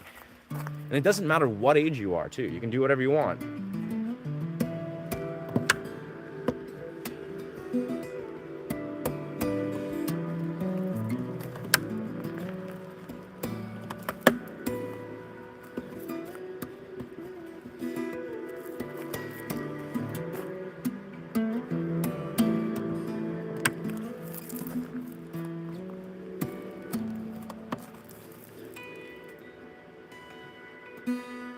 Yes, sir. We're in nature. We're in nature. Dancing and drumming, somatic exercises. This feels similar to dancing. Absolutely, Mom Handle. But that's the thing is, this is the thing, as a dude that's been a dancer, per se, or a tutter in the dance scene for like 16 years, I'm telling you, that's the absolute truth. Dancing is a somatic exercise. It's moving energy, and somatic exercises is very similar, if not, it is dancing. Like if you're doing, I do lots of Qigong, right? Where I'm just doing Qigong every time I train, when I'm chilling in forests. It is all about the somatic body. Like it's the same reason why I'm plunging into the forests and doing cold plunges 33 days strong, baby. It's somatic.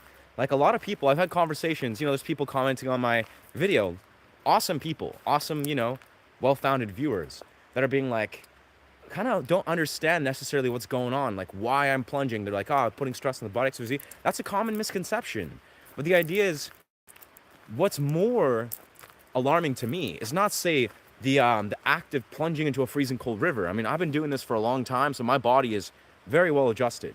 But it's more of why, okay, if there's a thing like, say, going into a freezing cold river, or, you know, lifting some heavy weights to a point of destruction, or, you know, sitting in breath work and doing these seemingly bizarre somatic experiences, you're telling me that is more distressing or is more problematic or dysfunctional in any given context compared to the insane amount of maladaptive conditioning and programming that your nervous system is receiving.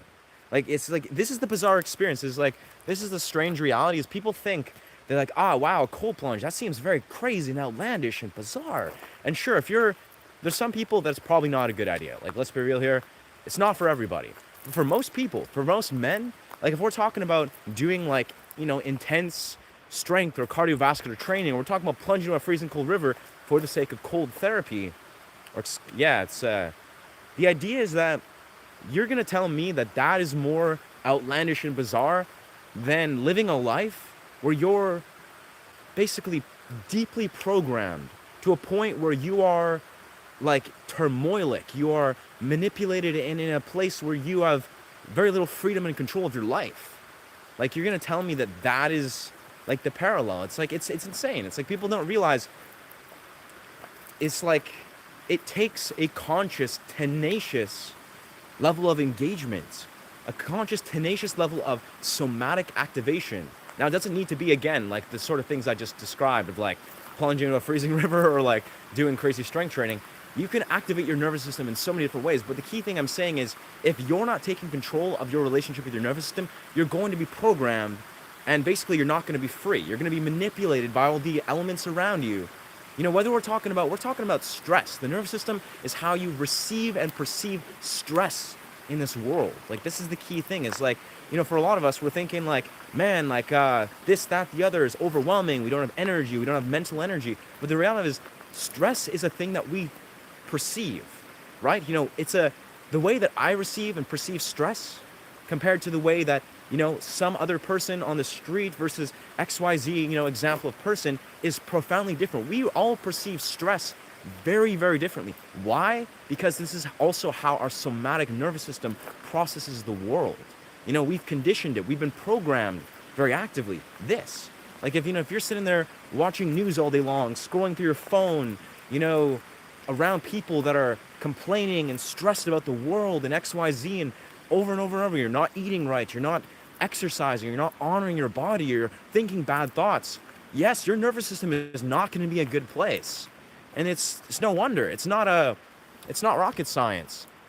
But it's just like we choose how we desire to program our nervous system, our somatic body, and it is everything. So basically what I'm simply saying on this random forest tangent of unsolicited advice is it's worth it to make arduous, seemingly difficult, conscious decisions. Might feel uncomfortable for a minute. You might feel uncomfortable, like, man, like this nervous system activation feels very unorthodox, very uncomfortable even. But would you rather just lean into the comfort and outside the discomfort and live a life that is programmed and manipulated by the elements of how your nervous system is being controlled? Like, is that the choice you'd want to make? It's like, it really is that clear in some regards. Like, and I'll be honest, my answer is always an astounding no. Like, I don't give a fuck.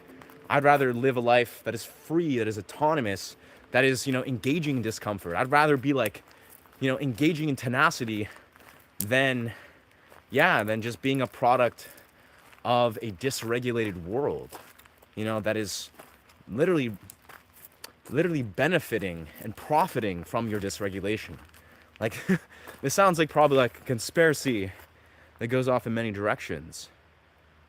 Would you practice Qigong with us in the forest? I would love to, friend.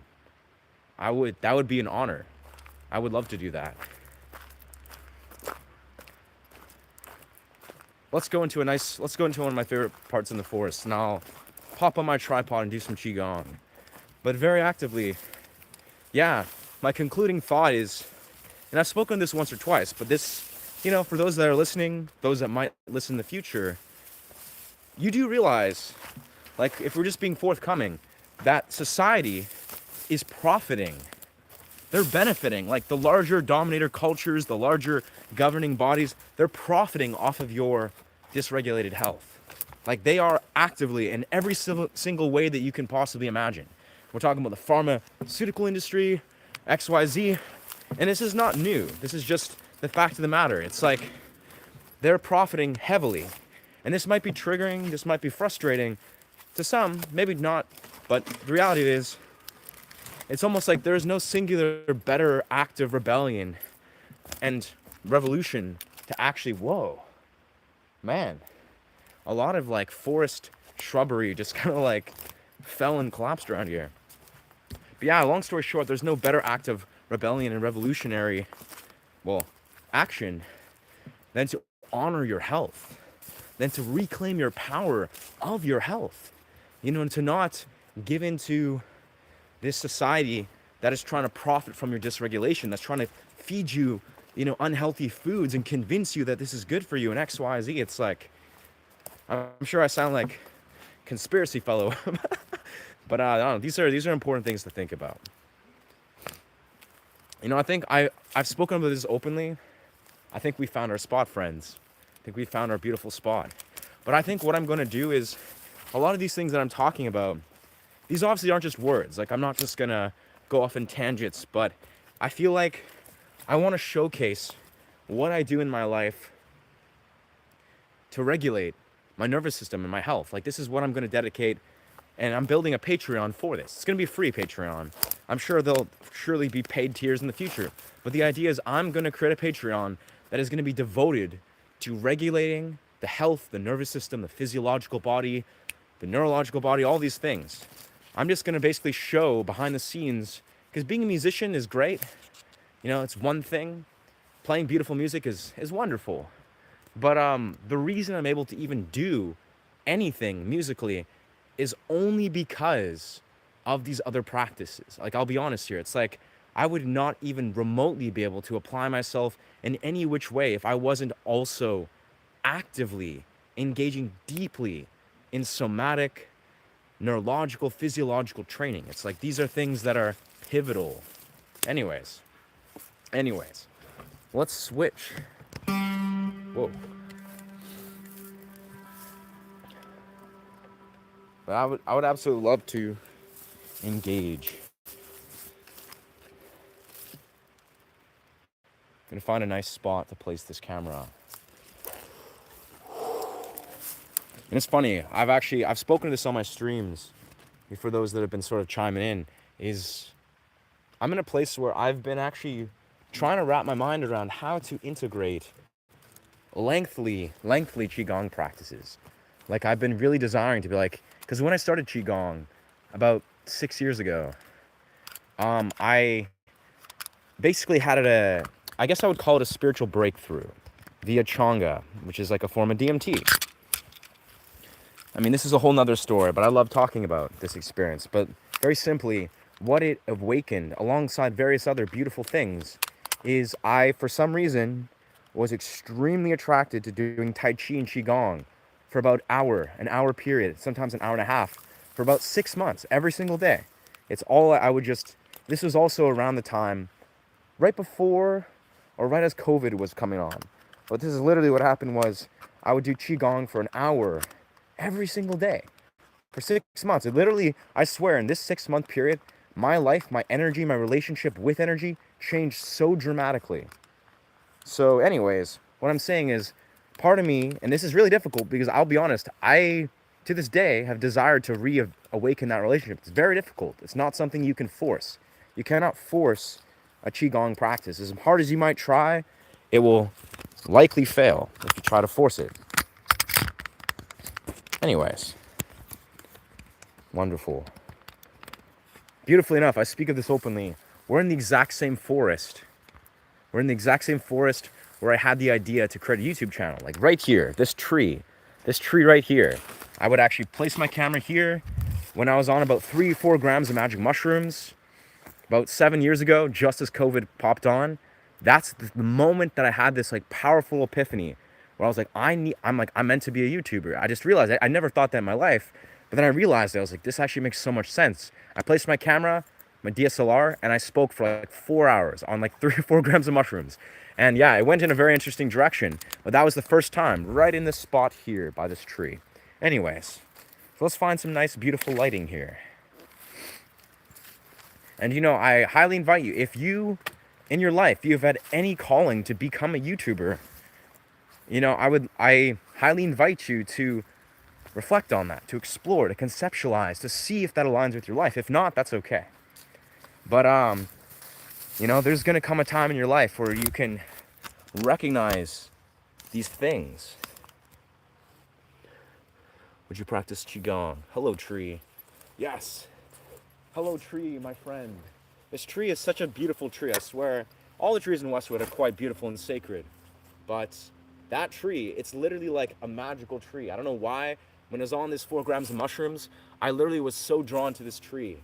And it was almost like the tree was giving me energy and awareness. Like, as the energy of the tree was giving me these epiphanies. I was on mushrooms, so I'm sure there's a lot of different things, but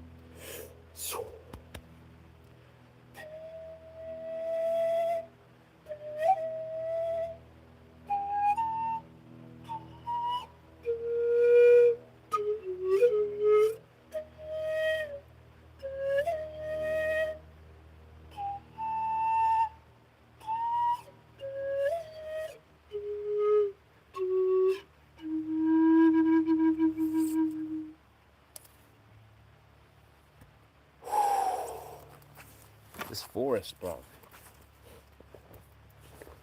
So basically, when I do a Qigong practice, let's kind of keep this.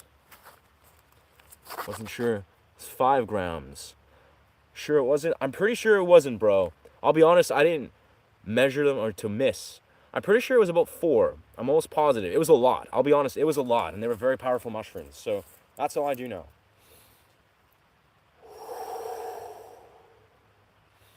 So the idea, when you're practicing Qigong, the Tai Chi instructor that I follow is basically, this is how I like to teach it, is when you begin Qigong, it's very helpful to start by sort of awakening energy in your body. Now, usually when I'm training Qigong, I do handstand push-ups alongside it when I'm training. But the idea is there's a way to do this that's called energy pulpation. At least this is what the Tai Chi instructor calls it. I'll share actually in my channel the Tai Chi instructor, because I love this guy. Basically what you're doing is when you start doing Tai Chi or Qigong practice, what you do is you stand. Actually, I'm going to probably find a nice level spot. But you're feeling into your energy. So you're basically just moving your hands very softly and gently, like this. Very gently. And you're feeling into the subtle sensation that arises. And be aligning your breath. Whatever comes natural, just feeling into the energy of your hands. Is there a subtle sensation? What do you feel? If there's nothing, that's okay. If you feel, this sort of electrical impulse that is your energy, that's beautiful.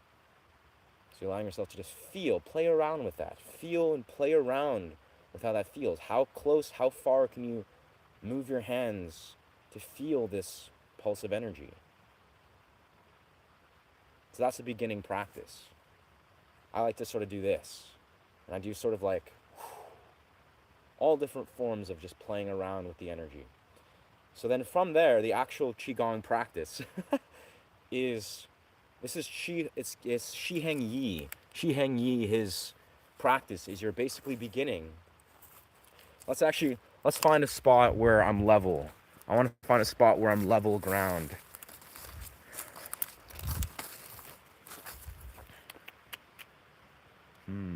I like the light there. But yeah, let's just do somewhere like here. There we are. You can kind of see everything. So the idea is, when you start, right, you want to begin by starting here, letting your hands kind of just lightly and gently float upwards. So you breathe in. Bring them to about here, to your face, and then just letting them drop down. Just finding a natural breath, a natural pace. And the core practice of Tai Chi and Qigong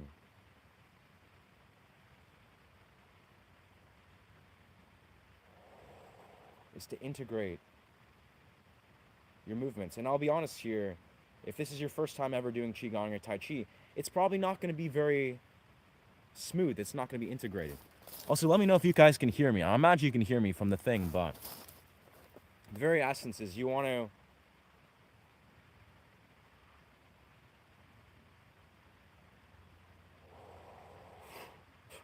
This mosquito is trying to attack me.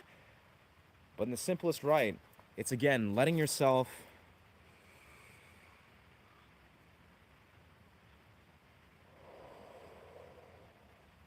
mosquitoes are zeroing in on me. Goodbye, mosquito. Goodbye, mosquito. But yeah, basically, the key thing is even if you're rigid, like you're starting this and you're kind of going like, right, it's not clean, it's not integrated. That's okay. It takes days, if not weeks, if not months, to get to this place. You're steadily integrating your movements. But the idea is with Qigong and Tai Chi, the core essence of the practice is stillness. It's slowing down everything, slowing down your thoughts, slowing down your words, and slowing down your movements. Now there's styles of Qigong and Tai Chi that are quick, that are like using like quick bursts of movement, but the idea is you're doing it very gently. The core idea is you want to soften everything. So anyways, returning to, you're doing this core practice where you're breathing in, letting your hands float upwards, and then you're letting them flow downwards as you're breathing down. Now, there's many different ways you can approach this. If we're doing Tai Chi, there's forms. In Tai Chi, there is a form of various forms. I think there's 24 forms. I only know like 3 of the forms, I'll be honest. And that's all I need, truthfully, at this point.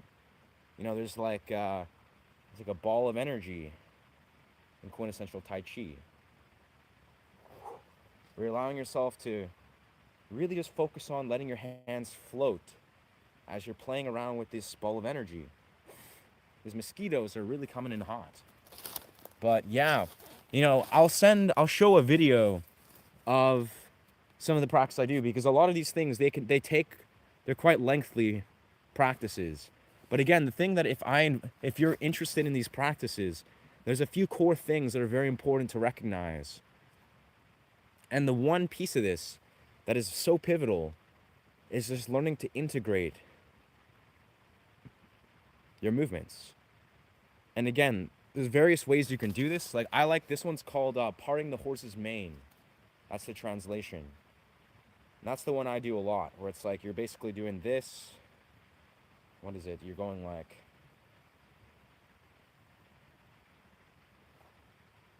I think I might have done it wrong, but it's kind of like, yeah, you start here, you're going like here, you're scooping the energy here, going on a 45-degree angle, and then you're parting the horse's mane with your hands. And you're letting your hands stretch out slowly. Lift your heels, put your heels down. I'm getting bombarded by mosquitoes. But yeah, I think I'll go over that again in the future when I'm outside of the forest where there's not all the mosquitoes. But yes, brother, it's like, if there's anything you can take away if you're watching this and you're intrigued in the practice of Qigong, for one, I highly recommend. It's a life-changing practice for many different reasons. Even if you're just a dude like me who just loves martial forms, loves Taoism, loves dancing, it will help you with all of these practices. Alongside, it feels good, and eventually, you'll recognize that Qigong obviously is not just a physical form. It's an energetic practice. There is something that you can circulate that is much, much deeper than just the physical form, the nervous system. It starts in the nervous system, but then it continues in a much more metaphysical fashion. Well, that takes a little while to sort of orient, but it's very fun. It's very fun. Like, you know, if you desire to create a relationship with the energy body, you'll notice some very interesting things, to say the least. Whew. Very nice. Hold up.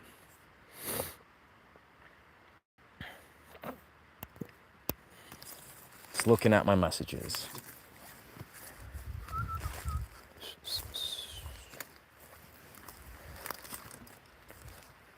I've done it before, but wanted to share with you. Very cool. That's awesome, brother. No, that's the thing is like I had a phase in my life. Well, like a couple years ago, or about a year and a half ago, where I was like really focused on becoming a movement coach. Because, I was studying to be a personal trainer, and I was like training a lot of trippy disciplines. I was just going full personal trainer mode. And I was desiring to be a movement coach, and I still do desire to be a movement coach. And I will be a movement coach. But the idea is that I juggle many different parallels. I'm like, I have my foot in the acting world, my foot in the performance, acrobatics, circus world. And I'm also, I have my foot in the musician, YouTube world. And I'll be honestly, without putting it in such a complex way, I believe in the sacred timing of all things. Like when you're a dude like myself that is juggling various different like callings, you have to just trust. You have to trust the sacred timing of everything. And it's very bizarre because sometimes it's very ambiguous and almost like borderline insane the way that the universe operates. But you just got to trust it. You got to be like, you know what? There's time to integrate everything.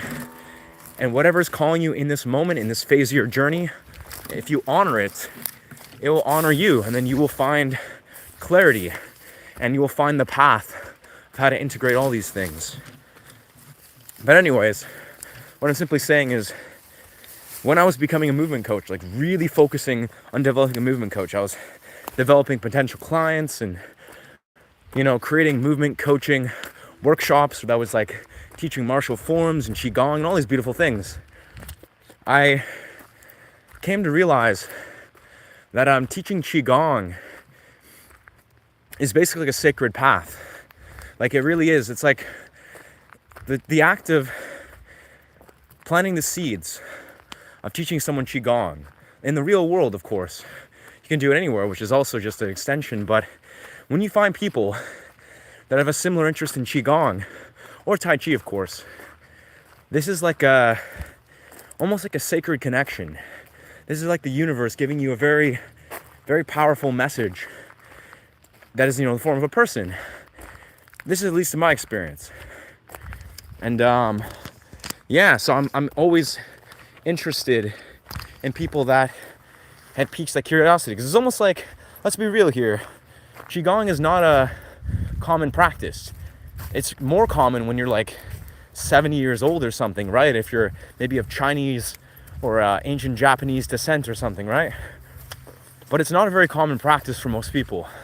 So if there's anybody in this stream, of course, in this world, that has like a genuine curiosity to learn something like ancient Chinese Qigong practice or Japanese, or I forget the exact descent, I guess it's Chinese, I believe, then yeah, that person, this says a lot about a person, in my opinion. Because like, I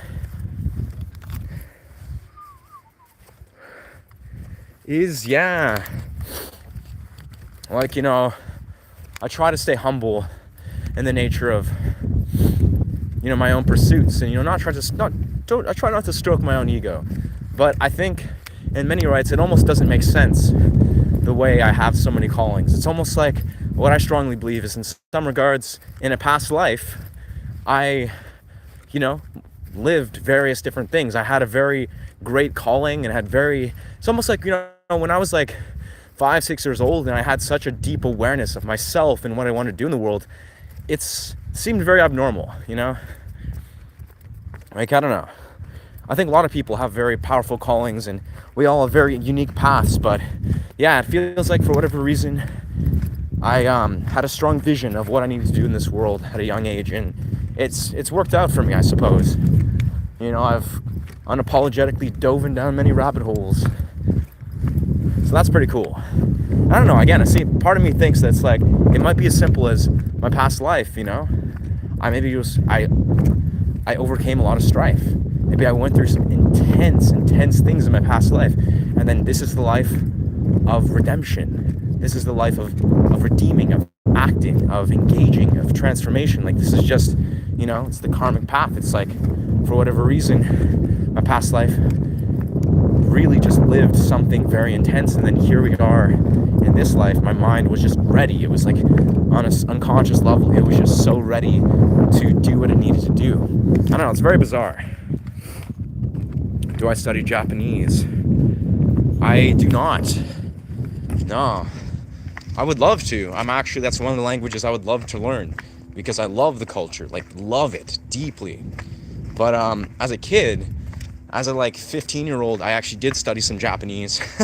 Or more, I was more like 13 or 12, I think. I was like a 12-year-old, and this is when I was watching lots of anime, like Death Note and Naruto and stuff. And I was really into learning Japanese because I was just enamored with the culture.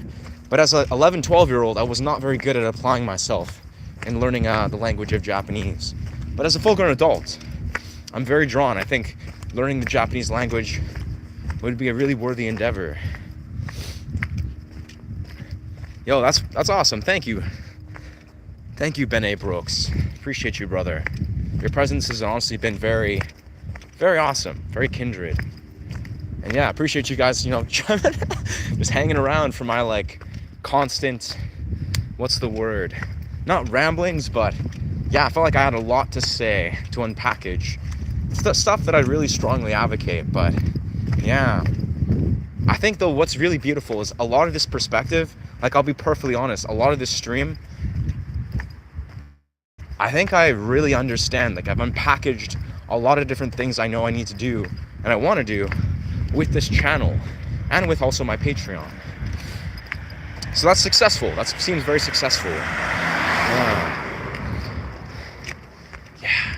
And again, like this is the key, is kind of, I spoke of this very candidly.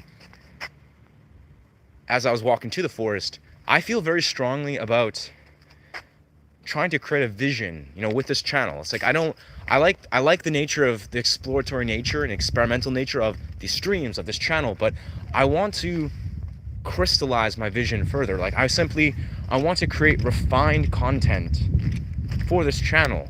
And a lot of it's just going to take effort, it's going to take trial and error, but I think also a lot of it comes down to me reflecting and trying to like almost like bounce ideas and perspectives with the community, which is obviously takes some time to get to and it's a process. But I think it's invaluable to like basically dive deeper into what I feel the intention of this YouTube channel can be, and getting feedback, I guess is the word, like genuine feedback, being like, okay, like this makes so much sense, like this is what the community may desire via content. Very nice. I've kind of switched to the tripod. Check this out though. This is not a thing yeah, there we are. This is the mountain. Kind of blurry. It's Mount Baker. Yes. Sharing. Beautiful. Oh, my name is Ryan. Yes. Shay is like my brand or my channel name. It's kind of like a moniker, but yeah, nah. Very much. It just felt like the move to just like kind of just keep my name on my personal sort of level, but obviously I have zero, what's the word? Yeah, I don't mind sharing my name, of course. It's my human form.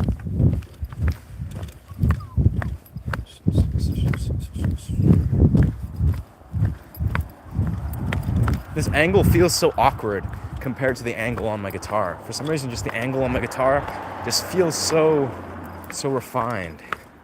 Yeah.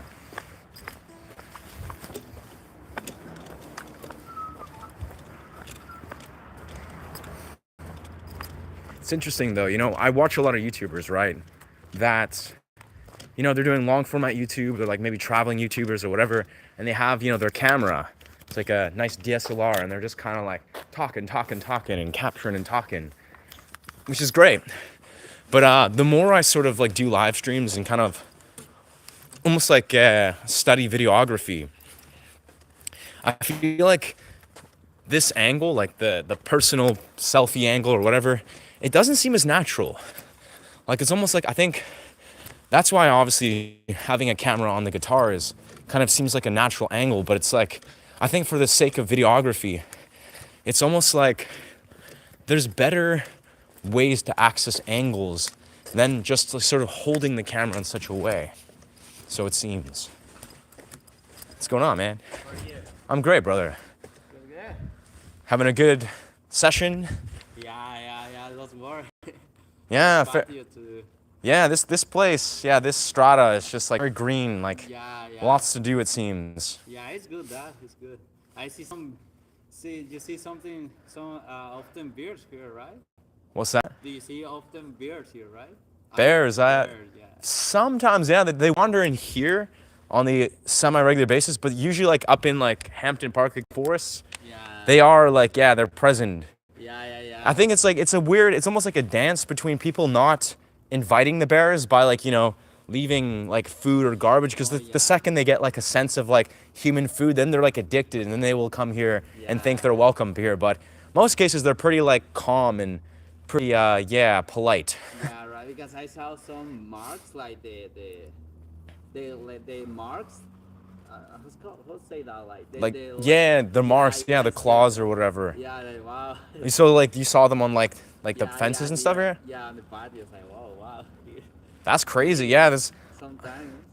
it's weird. I swear with bears, like I've, you know, wandered and found bears, and it's the strangest thing. It's like, I mean, it depends if there's like a family of bears, it's obviously different. But when I see bears, like solo bears, I always like walk up to them and I'll just kind of like we'll be like on each other's paths. And if you just kind of like, you know, just kind of start talking to them and just like relax, like give a very relaxed energy, they kind of just like match that, where they're just like very peaceful. Like they don't want to like do anything too crazy. That's true. It seems at least that's the bears around here. I'm sure like other parts of the city or places where it's like a little more dangerous, then they definitely have a different attitude. But it's bizarre where I've noticed, like, I'll be like, man, I would expect bears to be like very wild and untamed. But it's funny how some of them, if you just like, you're very gentle to them, they're just like very calm. Like they'll just kind of like hang out with you and then they'll just go on their way. That's true. No. Yeah. That's true, eh? Yeah, that's true, man. You live around here, right? Yeah. 124 here. Yeah. Nice, man. Nice. Mm. Yeah, I'll see you here every Tuesday, Wednesday. Word. Cool, man. Yeah. What's your name, bro? I'm Ryan. Brian, Hermes. Nice to meet you, Nice dog. to meet you, man. Nice to meet you around here, bro. See you around, brother. Take care.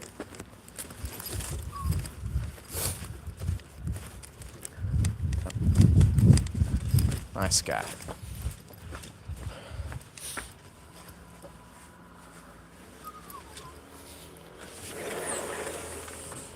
All right, back inside of the studio. Yeah, that was the landscaper there. Nice guy. Like, really, that's like the coolest landscaper I've ever met there. Seems like a buddy around my age, just doing the landscaping. It's a hard-working job. Whew. All right. Well, that was fun. I feel like, sort of I was speaking at the start of the stream, it's like, streams are very interesting, right? Where it's like, they serve many different roles, I feel. Like, a stream can be like a thing that if you're like,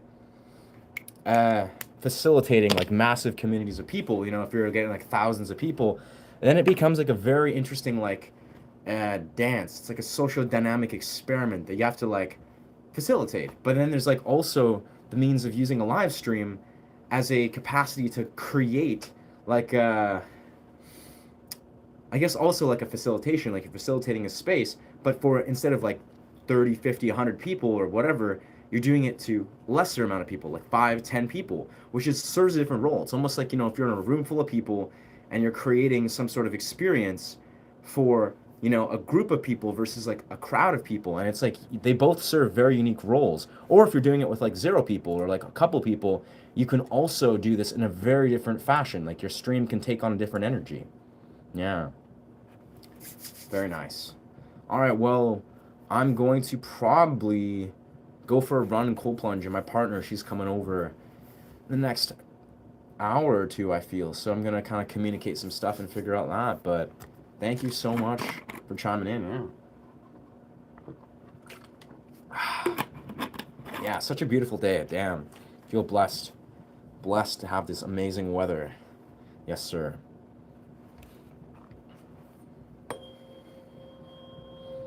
Yeah, thank you for chiming in. Yeah, thank you for the engagement. I feel like, strangely again, like I feel like there's some very distinct directions that I'm going to engage.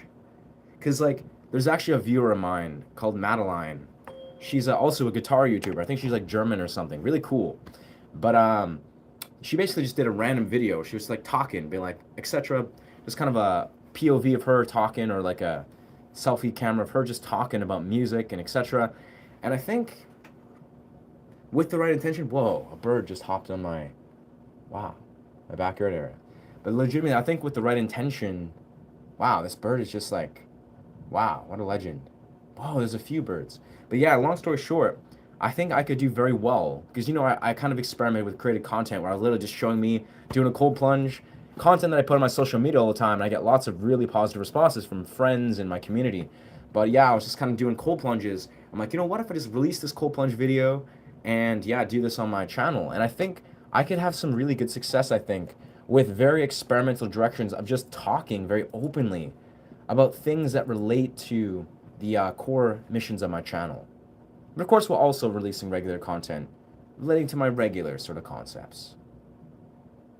Yeah, such a journey, the content world. Anyways, thank you so much for chiming in. If this content resonates with you and you are not already subscribed to this channel, feel free to follow this channel. Thank you. Much love. Bless. Ashe.